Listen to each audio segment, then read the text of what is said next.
നമ്മൾ ഇന്നലെ അറബി മലയാളത്തിൻ്റെ സ്ക്രിപ്റ്റിൻ്റെ എവല്യൂഷൻസ്, ഓരോ ഘട്ടങ്ങളിൽ അതെങ്ങനെയാണ് ഡെവലപ്പ് ചെയ്ത് വന്നത്, ഓരോ സ്കോളേഴ്സ് എങ്ങനെയാണ് അതിനെ ഉപയോഗപ്പെടുത്തിയത്, ആരൊക്കെയാണ് അതിൻ്റെ പിന്നിൽ വർക്ക് ചെയ്തത്, അതേപോലെ ആദ്യകാലത്തെ ടെക്സ്റ്റുകൾ, അതിൻ്റെ ഭാഷ, പിൽക്കാലത്ത് പരിഷ്കരണം വന്നതിന് ശേഷം വന്ന ടെക്സ്റ്റുകൾ, അതിൽ വന്ന മാറ്റങ്ങൾ, അങ്ങനെ നമ്മൾ ഏകദേശം 1950 ശേഷം മൊത്തത്തിൽ ടെക്സ്റ്റുകളുടെ ലിപികളെക്കുറിച്ചുള്ള ഒരു ഐഡിയ നമ്മൾ ഉണ്ടാക്കി. ഇന്ന് പ്രധാനമായിട്ടും നമ്മൾ ഉദ്ദേശിക്കുന്നത്, ഇന്നലെ ഭാഷ ലിപി, ഇന്ന് അതിൻ്റെ ഉള്ളടക്കത്തെ കണ്ടൻസിനെ കുറിച്ചുള്ള ചെറിയ ഒരു പരിചയം എന്നുള്ളതാണ്. പ്രധാനമായിട്ടും പദ്യത്തിലപ്പുറം ഗദ്യ സാഹിത്യത്തിൽ അത് തന്നെ നമ്മൾ 1-2 ഏരിയയിലേക്ക് ചുരുങ്ങും. അതാണ് നമ്മൾ ഉദ്ദേശിക്കുന്നത്. സാധാരണ നമ്മൾ പറയും പോലെ അറബി മലയാള സാഹിത്യത്തിലും പദ്യസാഹിത്യം, പദ്യസാഹിത്യം വിപുലമായൊരു ലോകം തന്നെ. പദ്യസാഹിത്യത്തിൽ നമുക്കറിയാം പടപ്പാട്ടുകളായിട്ട്, കല്യാണപ്പാട്ടുകളായിട്ട്, നസ്വീഹത്ത് പാട്ടുകളായിട്ട്, ഇങ്ങനെ ഒരു ലോകം തന്നെ ഉണ്ട്. പക്ഷേ അതൊക്കെ നമ്മൾ പാട്ട് എന്നുള്ള രീതിയിൽ വളരെ ന്യൂനവൽക്കരിച്ചിട്ടാണ് നമ്മൾ കാണുന്നത്. പക്ഷേ നമ്മൾ അതിൻ്റെ ടെക്സ്റ്റുകളിലേക്ക് നേരിട്ട് പോകുമ്പോൾ ഇത് അവർ ആ വിഷയത്തെ സമീപിച്ച രീതി, നമ്മൾ മോയിൻകുട്ടി വൈദ്യരുടെ മലപ്പുറം പടപ്പാട്ടിനെ കുറിച്ച് പറഞ്ഞിരുന്നു. ശരിക്കും ഒരു ടെക്സ്റ്റ് തന്നെ ഒരു അക്കാഡമിക് വർക്ക് പോലെയാണ്, അല്ലെങ്കിൽ ഒരു റിസർച്ച് തിസീസ് പോലെയാണ്. അതിൻ്റെ അവർ ആ വിഷയത്തെ എങ്ങനെ സമീപിക്കുന്നു, ആരൊക്കെ പോയി ഇൻ്റർവ്യൂ ചെയ്യുന്നു, അതിൽ ഏതൊക്കെ പുസ്തകങ്ങളെ റെഫർ ചെയ്യുന്നു, അതിൻ്റെ ബിബ്ലിയോഗ്രഫി അടക്കം ഈ പാട്ടിൽ അവർ പറഞ്ഞിട്ടുണ്ടാകും. അപ്പോൾ ആ രീതിയിൽ സമീപിക്കുമ്പോൾ അതിൽ ഒന്ന് ഒരു അവതരണം എന്നുള്ള രീതിയിലാണ്. പക്ഷെ അതോടൊപ്പം തന്നെ വളരെ മൈന്യൂട്ടായിട്ട് വിഷയത്തെ ഗഹനമായിട്ട് പഠിച്ചതിന് ശേഷമാണ് ഇത്തരം ടെക്സ്റ്റുകൾ അവർ എഴുതിയിരുന്നത്. ഇവനിപ്പോൾ മോയിൻകുട്ടി വൈദ്യർ ബദർപ്പട പാട്ട് എഴുതുന്നതിന് വേണ്ടിയിട്ട് അന്നത്തെ കോഴിക്കോട് അബൂബക്കർ കുഞ്ഞിക്കാളിയുടെ പള്ളിയിൽ പോയിട്ട് അദ്ദേഹം ദീർഘകാലം താമസിക്കുന്നുണ്ട്. അതവർ റിസർച്ച് വർക്ക് നടത്തുന്നുണ്ട്. ഒരു വർക്ക് ചെയ്യുന്നതിന് വേണ്ടി തന്നെ അവർ ധാരാളം സ്കോളേഴ്സിനെ പോയി കാണുന്നു, ടെക്സ്റ്റുകൾ കളക്ട് ചെയ്യുന്നു. ഇത് ചെയ്തിട്ടാണ് ഒരു പാട്ട് എന്നുള്ള പേരിൻ്റെ ഒരു ന്യൂനവൽക്കരണം ഉണ്ടെങ്കിൽ അപ്പുറം, പക്ഷേ അതിലപ്പുറത്തേക്ക് അവരുടെ അക്കാലത്തെ വളരെ പോപ്പുലറായ ഒരു മീഡിയത്തിലൂടെ സാധനം കൊണ്ടുവരാനുള്ള ശ്രമങ്ങളാണ് ഇവർ നടത്തിയിരുന്നത്. അപ്പോൾ പാട്ട് എന്ന് പറയുന്ന വലിയൊരു ഭാഗത്തെ നമ്മളിവിടെ മാറ്റിവെക്കുകയാണ്. നമ്മളതിൻ്റെ ഒരു ഏകദേശം ചിത്രം, പടപ്പാട്ടുകളായിട്ട് 50ഓളം പടപ്പാട്ടുകൾ കിട്ടും. ഈ ഓരോ പടപ്പാട്ടും ഇത് പറഞ്ഞതുപോലെ ഗഹനമായ പഠനങ്ങളാണ്. ഒരു 10, 20, 30 ടെക്സ്റ്റുകളെ റെഫർ ചെയ്തിട്ടാവും ഇതിൽ ഒരു രചന പോലും ഉണ്ടാകുന്നത്. അത് നമുക്ക് ഗദ്യസാഹിത്യത്തിലേക്ക് വരുമ്പോൾ അത് കൃത്യമായിട്ട് കാണാൻ പറ്റും. ചിലപ്പോൾ ഒരു മെഡിക്കൽ രചന, ഒരു മെഡിക്കൽ കൃതി പുറത്തു വരുമ്പോൾ അദ്ദേഹത്തിൻ്റെ ആമുഖത്തിൽ തന്നെ പറഞ്ഞിരിക്കും, ഒരു 25-30 ടെക്സ്റ്റെങ്കിലും പറഞ്ഞിരിക്കും, ഇത് റെഫർ ചെയ്തിട്ടാണ് ഞാൻ ഈ പുസ്തകം എഴുതുന്നത്. പാട്ടിൽ ഒരു പക്ഷേ അത്ര പറയില്ല. പാട്ടിൽ ഏറ്റവും പ്രധാനപ്പെട്ട ഒരു 4-5 ടെക്സ്റ്റ്, നമ്മൾ ബഹജ കിതാബ് ഇതൊക്കെ പറഞ്ഞ പോലെ ജസ്റ്റ് പറഞ്ഞു പോവുകയും പ്രധാനപ്പെട്ട മെയിൻ ടെക്സ്റ്റുകൾ. പക്ഷേ ഗദ്യസാഹിത്യങ്ങളാവുമ്പോൾ അവരതിൻ്റെ ആമുഖത്തിൽ തന്നെ അവരിതിനെ റെഫർ ചെയ്തിട്ടുള്ള വിപുലമായ 20-30 ടെക്സ്റ്റുകൾ വരെ എണ്ണി പറയും. അത് അത്രയും ഗഹനമായിട്ടാണ് അവർ ഈ സാഹിത്യത്തെ കണ്ടിട്ടുള്ളത്. അപ്പോൾ നമ്മൾ ആ വലിയൊരു ഏരിയ അവിടെ, ഞാൻ ഇന്നലെ മാലപ്പാട്ടുകളെ കുറിച്ച് മാത്രം പറഞ്ഞിരുന്നു. അത് തന്നെ ഒരു ഏരിയയാണ്. മാലപ്പാട്ടുകൾ നമ്മൾ അത് ലിസ്റ്റ് ഉണ്ടാക്കുകയാണെങ്കിൽ ഒരു 10, 400, 500 വരെയൊക്കെ ഒരു പക്ഷേ നമുക്ക് ഉണ്ടാക്കാൻ പറ്റും. മാലപ്പാട്ടുകൾ തന്നെ, മാലപ്പാട്ടുകളിൽ തന്നെ ചെറിയൊരു ഏരിയ മാത്രമാണ് ഡിവോഷണൽ മാല. അതാണ് നമ്മൾ സാധാരണ കേൾക്കുന്ന മാലകൾ. നമ്മൾ പറഞ്ഞു മൊഹീദി മാല പോലെ, നഫീസത്ത് മാല പോലെ, മമ്പുറം മാല പോലെ, അതൊക്കെ ഡിവോഷണൽ മാല, ഒരു ആത്മീയ കാര്യങ്ങൾ. അതിനപ്പുറത്തുള്ള വിപുലമായൊരു മാലകളുടെ ഒരു ശ്രേണിയുണ്ട്. അത് ഇതേപോലെ പാടാൻ സുഖമൊന്നും ഉണ്ടാവില്ല, പക്ഷെ അത് ഒരുപാട് വിവരങ്ങൾ കൈമാറുന്നതാണ്. ഉദാഹരണത്തിൽ ഇപ്പോൾ നമുക്ക് ഇതിൽ ഒരു ജേർണലിസ്റ്റിക് മാല എന്ന് പറയാൻ പറ്റും. ഉദാഹരണത്തിന് ഒരു പത്രപ്രവർത്തകൻ എന്ത് ധർമ്മം ചെയ്യുന്നോ അതുപോലെ ഒരു നാട്ടിൽ നടന്ന സംഭവത്തെ അതേപോലെ അവതരിപ്പിക്കും. ഉദാഹരണത്തിന് വെള്ളപ്പൊക്കമാല, തൂഫാൻ മാല, റീഹുൻ ഷദീദ് മാല, കൊടുങ്കാറ്റുമാല. ഇതിൽ നടന്ന സംഭവം എന്തായിരിക്കും? അപ്പോൾ ഈ കൊടുങ്കാറ്റ് എപ്പോൾ വന്നു, അതിൽ എത്ര നാശനഷ്ടങ്ങളുണ്ടായി, എത്ര പുരകൾ നശിച്ചു, അവിടെ വേറെ എന്തൊക്കെ ഇത് മൊത്തം അതിൽ പറഞ്ഞുകൊണ്ടായിരിക്കും. അതിൽ ഡിവോഷനില്ല, ഭക്തിയില്ല, മറ്റേ മുനാജാത്ത് അതിൻ്റെ അവസാനത്തിൽ ആ രീതിയിലുള്ള സംഭവങ്ങളൊന്നുമില്ല. പക്ഷെ അന്ന് നടന്ന സംഭവങ്ങളെ കൃത്യമായിട്ട് ഇതിൽ 1924 മലബാറിൽ നടന്ന വെള്ളപ്പൊക്കം, തൂഫാൻ മാല, ഇതിൽ വിപുലമായിട്ട് ഇപ്പോൾ നമുക്കൊരു ഹിസ്റ്റോറിക്കൽ റെക്കോർഡാണത്. അവരുടെ ഒരു ജേർണലിസ്റ്റ് ചെയ്യുന്ന ധർമ്മം അല്ലെങ്കിൽ ഒരു ഹിസ്റ്റോറിയൻ ചെയ്യുന്ന ധർമ്മം ഇതിലൂടെ അവർ നിർവഹിക്കും. അപ്പോൾ മാല എന്നുള്ളത് കൊണ്ട് നമ്മുടെ മൈൻഡിലേക്ക് ഡിവോഷണൽ ഒരു ടച്ച് മാത്രം വരേണ്ടതില്ല എന്ന് പറയാം. അത് അങ്ങനെയൊന്ന്. പിന്നെ പോളമിക് മാല, ഈ സംവാദമാലകൾ, ആദർശ സംഭവങ്ങളായിട്ട് ബന്ധപ്പെട്ടിട്ടുള്ള, പിന്നെ കോമിക് മാലകൾ, പരസ്പരം പരിഹസിച്ചുകൊണ്ടുള്ള മാലപ്പാട്ടുകൾ, പിന്നെ പറഞ്ഞ പോലെ ഈ യുദ്ധ ഹിസ്റ്ററി ഇതായിട്ട് മലപ്പുറം പടപ്പാട്ട്, മദനിധി മാല പോലെ, ഓമാനൂർ പടപ്പാട്ട്, ഓമാനൂർ യുദ്ധമായിട്ട് ബന്ധപ്പെട്ട് ഇങ്ങനെ പോകുന്ന മാലപ്പാട്ടുകൾ, അത് വലിയൊരു ഏരിയ. അപ്പോൾ ഇങ്ങനെ ഓരോ ഏരിയകളും, ഞാൻ ആ ഏരിയയിൽ പോകുന്നില്ല, അതിൻ്റെ ഒരു ഡെപ്ത് സൂചിപ്പിച്ചതെന്ന് മാത്രം. അപ്പോൾ അത് അവിടെ വെച്ചുകൊണ്ടാണ് ഇനി നമ്മൾ ഗദ്യത്തിലേക്ക് പോകുന്നത്. കേരളത്തിൽ പൊതുവെ ഏറ്റവും കൂടുതലായി പഠിക്കപ്പെട്ടിട്ടുള്ളത് പദ്യങ്ങളാണ്. കുറേയെങ്കിലും പഠിക്കപ്പെട്ടിട്ടുള്ളത് പദ്യങ്ങളാണ്. അതിലപ്പുറത്ത് ഇപ്പോൾ ഇതിനെക്കുറിച്ച് ഇപ്പോൾ മലയാള സാഹിത്യത്തിൽ ഈ വിഷയം ചെറിയ രീതിയിലൊക്കെയാണ് ഇപ്പോൾ എരുമേലി പരമേശ്വരൻ പിള്ളയുടെ അദ്ദേഹത്തിൻ്റെ മലയാള സാഹിത്യ ചരിത്രം കാലഘട്ടങ്ങളിലൂടെ ഈ പുസ്തകത്തിലൊക്കെ അദ്ദേഹത്തെ ആദ്യം ഇറക്കിയതിൽ 1970-കളിൽ വന്നതിലൊന്നും ഇത് വേണ്ടതുപോലെ പരാമർശിക്കുന്നില്ല ഈ ഒരു സാഹിത്യങ്ങളെ, അറബി മലയാള സാഹിത്യത്തെ. പക്ഷേ പിന്നീട് ഇതിൻ്റെ പരിഷ്കൃത സാധനം വന്നപ്പോൾ അതിൽ ഇത് കുറച്ചുകൂടി അവർ ഒരു ചാപ്റ്റർ തന്നെ ഉൾപ്പെടുത്തുന്നുണ്ട്. പക്ഷേ ഈ ചാപ്റ്റർ ഉൾപ്പെടുത്തുന്നത് ഇവിടുത്തെ ഫോക്ക്ലോർസിനോട് ചേർത്ത് വെച്ചുകൊണ്ടാണ് മാപ്പിളപ്പാട്ടുകൾ എന്ന് പറഞ്ഞിട്ട് പറയുന്നത്. പക്ഷേ ഫോക്ക്ലോർസിനോട് ഇതിൻ്റെ ഓതേഴ്സ് ആരാണ്, അല്ലെങ്കിൽ എല്ലാം വ്യക്തമായിട്ടുള്ള ആയിരക്കണക്കിന് രചനകൾ. അപ്പം അദ്ദേഹം തന്നെ ഇപ്പോൾ പറയുന്നുണ്ട് 5000-ലേറെ പരമേശ്വരൻ പിള്ള അറബി മലയാള സാഹിത്യ ചരിത്രത്തിൽ 5000-ഓളം രചനകൾ വന്നിട്ടുണ്ട് എന്ന് പിന്നീട് അദ്ദേഹം പറഞ്ഞിട്ടുണ്ട്. പക്ഷെ അദ്ദേഹം അത് ചർച്ച ചെയ്യുന്നത് ഈ ഫോക്ക്ലോർസിൻ്റെ കൂട്ടത്തിലാണ്. നാടോടിപ്പാട്ടുകളുടെ വേണ്ടതുപോലെ രേഖപ്പെടുത്തപ്പെടാത്ത ഓതേഴ്സ് രേഖപ്പെടുത്തപ്പെടാത്ത ഘട്ടത്തിലാണ്. പക്ഷേ നമുക്ക് ഈ അറബി മലയാള സാഹിത്യം എല്ലാത്തിനും ഓതറൊക്കെയാണ്, കണ്ടൻ്റ് ഒക്കെയാണ്. അതാരോ അറിയാതെ പാടിപ്പോയതല്ല, കൃത്യമായി നിർവചിക്കപ്പെട്ട രചനകൾ തന്നെയാണ്. പക്ഷെ അദ്ദേഹം തന്നെ ഇപ്പോൾ 1-2 വരികളിലൂടെ മാത്രമേ ഗദ്യസാഹിത്യത്തെ പറഞ്ഞു പോകുന്നുള്ളൂ. അതാണ് ഗദ്യസാഹിത്യത്തെ വേണ്ടതുപോലെ അക്കാദമിക മേഖലയിൽ ശ്രദ്ധിക്കപ്പെടാതെ പോയിട്ടുള്ളൊരു സംഭവമാണ്. അപ്പോൾ അത് വലിയൊരു ഏരിയയാണ്. നമ്മളതിൻ്റെ എല്ലാ തലങ്ങളിലേക്കും പോകുന്നില്ല. ഇപ്പോൾ നമുക്കതിൽ ഒറ്റയടിക്ക് പറയുകയാണെങ്കിൽ അറബി മലയാള ഗദ്യരചനകൾ വിവിധ മേഖലയിൽ എങ്ങനെയൊക്കെ വികസിച്ചു എന്നുള്ളത് നോക്കുകയാണെങ്കിൽ നോവലുകളായിട്ട് വന്നിട്ടുണ്ട്, അതേപോലെ കഥകളായിട്ട് വന്നിട്ടുണ്ട്, അതേപോലെ പത്രമാസികകളായിട്ട് വന്നിട്ടുണ്ട്, ഖുർആൻ വ്യാഖ്യാനങ്ങളായിട്ട് വന്നിട്ടുണ്ട്, നബിവചനങ്ങളുടെ സമാഹാരങ്ങളായിട്ട് വന്നിട്ടുണ്ട്, ചരിത്ര ഗ്രന്ഥങ്ങളായിട്ട് നമുക്ക് കാണാൻ പറ്റും.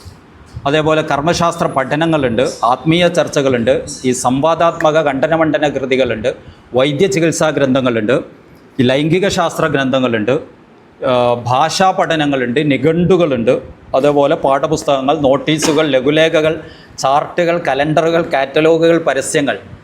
രസകരമാണ്. ഇപ്പോൾ നമ്മൾ എലക്ഷൻ വന്നതിന് ശേഷം എലക്ഷൻ അഭ്യർത്ഥിച്ചുകൊണ്ടൊക്കെ അറബി മലയാളത്തിൽ ധാരാളം പാംലെറ്റുകൾ വരുന്നുണ്ട്. ഈവൻ ചന്ദ്രികയുടെയൊക്കെ നമുക്ക് പരസ്യം തന്നെ, ചന്ദ്രിക പത്രം വരിക്കാരാകുക എന്ന് പറഞ്ഞിട്ട് അറബി മലയാളത്തിൽ അതിൻ്റെ വലിയ പരസ്യ സാധനങ്ങൾ നമുക്ക് കണ്ടെത്താൻ പറ്റും. കലണ്ടറുകൾ വരുന്നുണ്ട്, കാറ്റലോഗുകളുണ്ട്. 1900-ൻ്റെ തുടക്കത്തിൽ പൊന്നാനിയിൽ നിന്ന് പബ്ലിഷ് ചെയ്യപ്പെട്ട വലിയൊരു ഒരു 10-20ഓളം പേജ് വരുന്നൊരു കാറ്റലോഗുണ്ട്. 20ഓളം പേജ് വരുന്നൊരു കാറ്റലോഗ്. അതിൽ പൊന്നാനി പരിസരത്ത് പബ്ലിഷ് ചെയ്യപ്പെട്ട പുസ്തകങ്ങൾ മൊത്തം അതിൽ കൃത്യമായി രേഖപ്പെടുത്തുന്നത് മാത്രമല്ല, അവിടെ കടകളിൽ വിൽക്കപ്പെടുന്ന പെർഫ്യൂംസ്, എന്താ പറയുക, മുസല്ലകൾ, വസ്ത്രങ്ങൾ എല്ലാം 1900-ൻ്റെ തുടക്കത്തിൽ പൊന്നാനി പരിസരത്തുള്ള കടകളിൽ വിൽക്കപ്പെടുന്ന സാധനങ്ങൾ മൊത്തം രേഖപ്പെടുത്തുന്ന മനോഹരമായിട്ടുള്ള കാറ്റലോഗുകൾ വരെ പബ്ലിഷ് ചെയ്യപ്പെടുന്നുണ്ട്. ശരിക്കും അത് നമ്മൾ വായിച്ചാൽ ആ കാലഘട്ടത്തിൽ അവിടുത്തെ മനുഷ്യരുടെ ജീവിത രീതി, വായനാശീലങ്ങൾ, അവരുടെ സാഹിത്യ അഭിരുചി എല്ലാം നമുക്ക് മനസ്സിലാക്കാൻ പറ്റും. അതുപോലെ തന്നെ കലണ്ടറുകൾ, പരസ്യങ്ങൾ, പഞ്ചാംഗങ്ങൾ, അതാണ് കലണ്ടറുകളുടെ ഈ പഞ്ചാംഗങ്ങൾ വരുന്നുണ്ട്, നോട്ടീസുകൾ വിപുലമായിട്ട് ഇലക്ഷനായിട്ട് ബന്ധപ്പെട്ട് അല്ലാതെ സാധനങ്ങൾ, ഫത്വകൾ, ഇങ്ങനെ ഒരു ലോകം തന്നെയുണ്ട്. അതൊക്കെ നമുക്ക് ഗഹനമായിട്ട് അന്വേഷിക്കപ്പെടേണ്ട സാധനമാണ്, ആഴങ്ങളിലേക്ക് പോകാവുന്നതാണ്. നമ്മളതൊക്കെ ഒന്ന് വെച്ചിട്ടൊന്ന് പരാമർശിച്ച് പോവുക മാത്രമേ ഇവിടെ നമ്മൾ ചെയ്യുന്നുള്ളൂ. അപ്പോൾ നമുക്ക് ആദ്യമായിട്ട് ഈ അറബി മലയാള ഗദ്യത്തിൻ്റെ ഒരു വേരുകൾ അതെങ്ങനെയാണ് ഡെവലപ്പായിട്ട് വരുന്നത് എന്ന് ചെറിയ രീതിയിലൊന്ന് പറഞ്ഞു പോവുകയാണ് നമ്മൾ ഇവിടെ. അപ്പോൾ 19-ാം നൂറ്റാണ്ടോടെ തന്നെ അറബി മലയാള ഗദ്യസാഹിത്യത്തിൽ വലിയ വളർച്ച ആരംഭിക്കുന്നത് ഒരു 1800-കളുടെ രണ്ടാം പാതിയോടെ, പൊതുവെ നമ്മൾ പറഞ്ഞ 1860-ഓടെയാണ് പ്രിൻ്റ് വരുന്നത്. 1860-ഓടെ പ്രിൻ്റ് വരുമ്പോഴാണ്, അതുവരെ പാട്ടുകളാണ് ഓറൽ ട്രഡീഷനിലൂടെ കുറേയായിട്ട് നിലനിൽക്കുക. ഓറൽ ട്രഡീഷനിൽ പാട്ടുകളാണല്ലോ. ഈ പ്രിൻ്റ് വരുന്നതോടെ ഗദ്യസാഹിത്യത്തെ മേഖലയിൽ ഒരു എക്സ്പ്ലോഷൻ നടക്കുക. പക്ഷെ അതിൻ്റെ മുമ്പും ഇവിടെ പ്രിൻ്റ് സാഹിത്യങ്ങൾ ഉണ്ടാകുന്നുണ്ട്. അത് മാനുസ്ക്രിപ്റ്റുകളായിട്ട് നമ്മളത് പറഞ്ഞു പോകും. അപ്പോൾ മലബാറിൽ നമ്മൾ നോക്കുമ്പോൾ, അല്ലെങ്കിൽ കേരളത്തിൽ നോക്കുമ്പോൾ ഇവിടുത്തെ മലയാള സാഹിത്യം, ഇത് കമ്പയർ ചെയ്തിട്ടാണ് നമ്മൾ പറഞ്ഞു പോവുക. മലയാള സാഹിത്യത്തിൻ്റെയും ഇപ്പോൾ 1821 CMS പ്രസ് വരുന്നുണ്ട് കോട്ടയം. അതോടുകൂടിയിട്ടാണ് ഇവിടുത്തെ ഈ ഗദ്യ സാഹിത്യത്തിൽ മേഖലയിൽ ഒരു എക്സ്പ്ലോഷൻ നടക്കുന്നത്. അതിന് മുമ്പ് തന്നെ സംഭവങ്ങൾ ഉണ്ടാകുന്നുണ്ട്. അപ്പോൾ അതിനോട് സമാന്തരമായിട്ട് അറബി മലയാള ഗദ്യ സാഹിത്യത്തിൻ്റെയും പിന്നെ പരമേശ്വരൻ പിള്ളയുടെ നിരീക്ഷണം നമ്മൾ പറഞ്ഞു. അദ്ദേഹം പറയുന്നത് പോർച്ചുഗീസുകാരുടെ വരവും കോളനി ഇടപെടലുകളൊക്കെ കേരളത്തിലെ ഗദ്യ മേഖലയെ വികസിപ്പിച്ചേ പറയുന്നത്. കാരണം ആൻറ്റി കൊളോണിയൽ പോരാട്ടങ്ങളും സാധനം, അതിനോടുള്ള പ്രതികരണങ്ങൾ, ഫത്തുവകളൊക്കെ ആയിട്ടാണ് ഇതിൻ്റെ ഡെവലപ്മെൻറ്റ്. ഗദ്യം എഴുതി തുടങ്ങുമ്പോൾ ഫത്തുവകളായിട്ട് വരുന്നുണ്ട്. ഈ പ്രതിരോധ റെസിസ്റ്റൻസ് സാഹിത്യങ്ങളായിട്ട് വരുന്നുണ്ട്. ഇപ്പോൾ ഈ കോളനിവൽക്കരണം ഇത്തരം സാഹിത്യങ്ങളുടെ ഒരു എക്സ്പ്ലോഷന് നിമിത്തമായിട്ടുണ്ട് എന്ന് നിരീക്ഷിക്കപ്പെട്ടിട്ടുണ്ട്. അറബി മലയാള ഗദ്യം സാധാരണ ജനങ്ങളുമായിട്ട് നേരിട്ട് സംവദിച്ച ഒരു ജനകീയ ഭാഷാരൂപമായിട്ടാണ് വരുന്നത്. അപ്പോൾ പദ്യം നേരത്തെ ഉണ്ട്, ഓറൽ ട്രഡീഷനായി നിലനിൽക്കുന്നു. ഇതിൽ ഒരു സാഹിത്യ മൂല്യം കൽപ്പിക്കപ്പെടുന്നത് ആദ്യം പദ്യത്തിനാണ്. ഒരു ലിറ്റററി വാല്യൂ എന്ന് കൽപ്പിക്കപ്പെടുന്നത് പദ്യത്തിനാണ്. പക്ഷേ അതിന് മാത്രമല്ല, ഈ ഗദ്യത്തിന് ഒരു സാഹിത്യ മൂല്യം കൽപ്പിക്കപ്പെടുന്നത് വളരെ വൈകിട്ടാണ്. 1800 അവസാനത്തോടൊക്കെയാണ്, അല്ല അതിനു ശേഷമൊക്കെ ആണ് ഈ പ്രിൻ്റ് വരികയും ഇത് സജീവം ചെയ്യുന്നതോടെ മാത്രമാണ് ഗദ്യ സാഹിത്യത്തിന് ഒരു സാഹിത്യ വാല്യൂ കൽപ്പിക്കപ്പെടുന്നത്. പക്ഷേ നമ്മൾ നോക്കുകയാണെങ്കിൽ ഒരു പക്ഷേ ആദ്യം ഉണ്ടായിട്ടുണ്ടാവുക എന്തായിരിക്കും? പദ്യമാണോ ഗദ്യമാണോ ആദ്യം ഉണ്ടാവുക? ഒരു സാഹിത്യമായിട്ടുണ്ടാവുക സ്വാഭാവികമായിട്ടും പദ്യമാണ്. പക്ഷേ ഇതിൻ്റെ ഉപയോഗങ്ങൾ കൂടുതലായിട്ടും ഗദ്യമായിരിക്കും. കാരണം ചെറിയ ഇപ്പോൾ സ്വാഭാവികമായിട്ട് ഇതിൻ്റെ ഒരു വരവൊക്കെ നമുക്ക് തോന്നുന്നത്, ഇപ്പോൾ അറബികൾ വരുന്നു, അല്ല പുറത്തുനിന്ന് സൂഫികൾ വരുന്നു. അപ്പോൾ അവർക്ക് ഇവിടെയുള്ള പല സാധനങ്ങളും എഴുതി വെക്കണമെങ്കിൽ അവർ അറബി ഫോണ്ടിൽ ആ സാധനത്തെ, പച്ചക്കറി സാധനങ്ങളായിരിക്കും, അല്ലെങ്കിൽ മരത്തെക്കുറിച്ചുള്ളതായിരിക്കും, അല്ലെങ്കിൽ വേറെന്തോ സംഭവങ്ങളായിരിക്കും, അവർ അറബി ഫോണ്ടിൽ നമ്മൾ മംഗ്ലീഷ് എഴുതുന്ന ഒരു സാധനം ഉണ്ടല്ലോ അതുപോലെ എഴുതി വെക്കും. അങ്ങനെയാണ് ഇപ്പോൾ അതിൻ്റെ ഒരു ഡെവലപ്മെൻറ്റ് മിക്കവാറും അതിൻ്റെ ഒരു തുടക്കം ഉണ്ടായി വരിക അങ്ങനെ ആയിരിക്കും. മലയാള ഗദ്യത്തിൻ്റെ നാൾ വഴികൾ, ഞാൻ ഈ മലയാള ഗദ്യത്തിൻ്റെ സാധനം ജസ്റ്റ് ഒന്നിങ്ങനെ പറയാണ്. ഇപ്പോൾ വിവിധ കാലങ്ങളെ അടിസ്ഥാനപ്പെടുത്തിയിട്ട് മലയാള ഗദ്യത്തെ നമുക്ക് 3ആയി തരംതിരിക്കാം: പ്രാചീനം, മധ്യം, ആധുനികം. മലയാള ഗദ്യത്തിൻ്റെ ഒരു കഥ പറയുകയാണെ. ഒന്ന്, ശാസനങ്ങളിലെ ഗദ്യശൈലിയാണ് മലയാളത്തിൻ്റെ ഏറ്റവും പഴയ രൂപം. രാജാക്കന്മാരും മറ്റൊക്കെ ഇറക്കുന്ന പ്രഖ്യാപനങ്ങൾ, സാധനങ്ങൾ.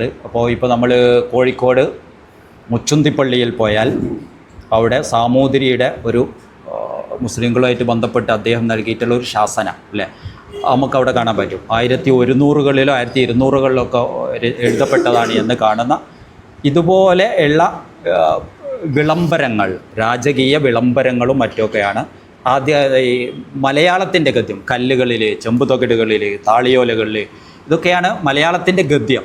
അതിൽ തന്നെ നമ്മൾ പറയുന്നത് ഇപ്പോൾ AD 832 വാഴപ്പള്ളി ശാസനം, അതേപോലെ 849 തരിശാപ്പള്ളി ശാസനമൊക്കെയാണ് മലയാളത്തിൻ്റെ വേരുകൾ തേടി പോകുമ്പോൾ നമ്മൾ ഗദ്യത്തിലെ ആദ്യത്തെ സിസ്റ്റമാറ്റിക് സാധനമായിട്ട് പറഞ്ഞു വരുന്നത്.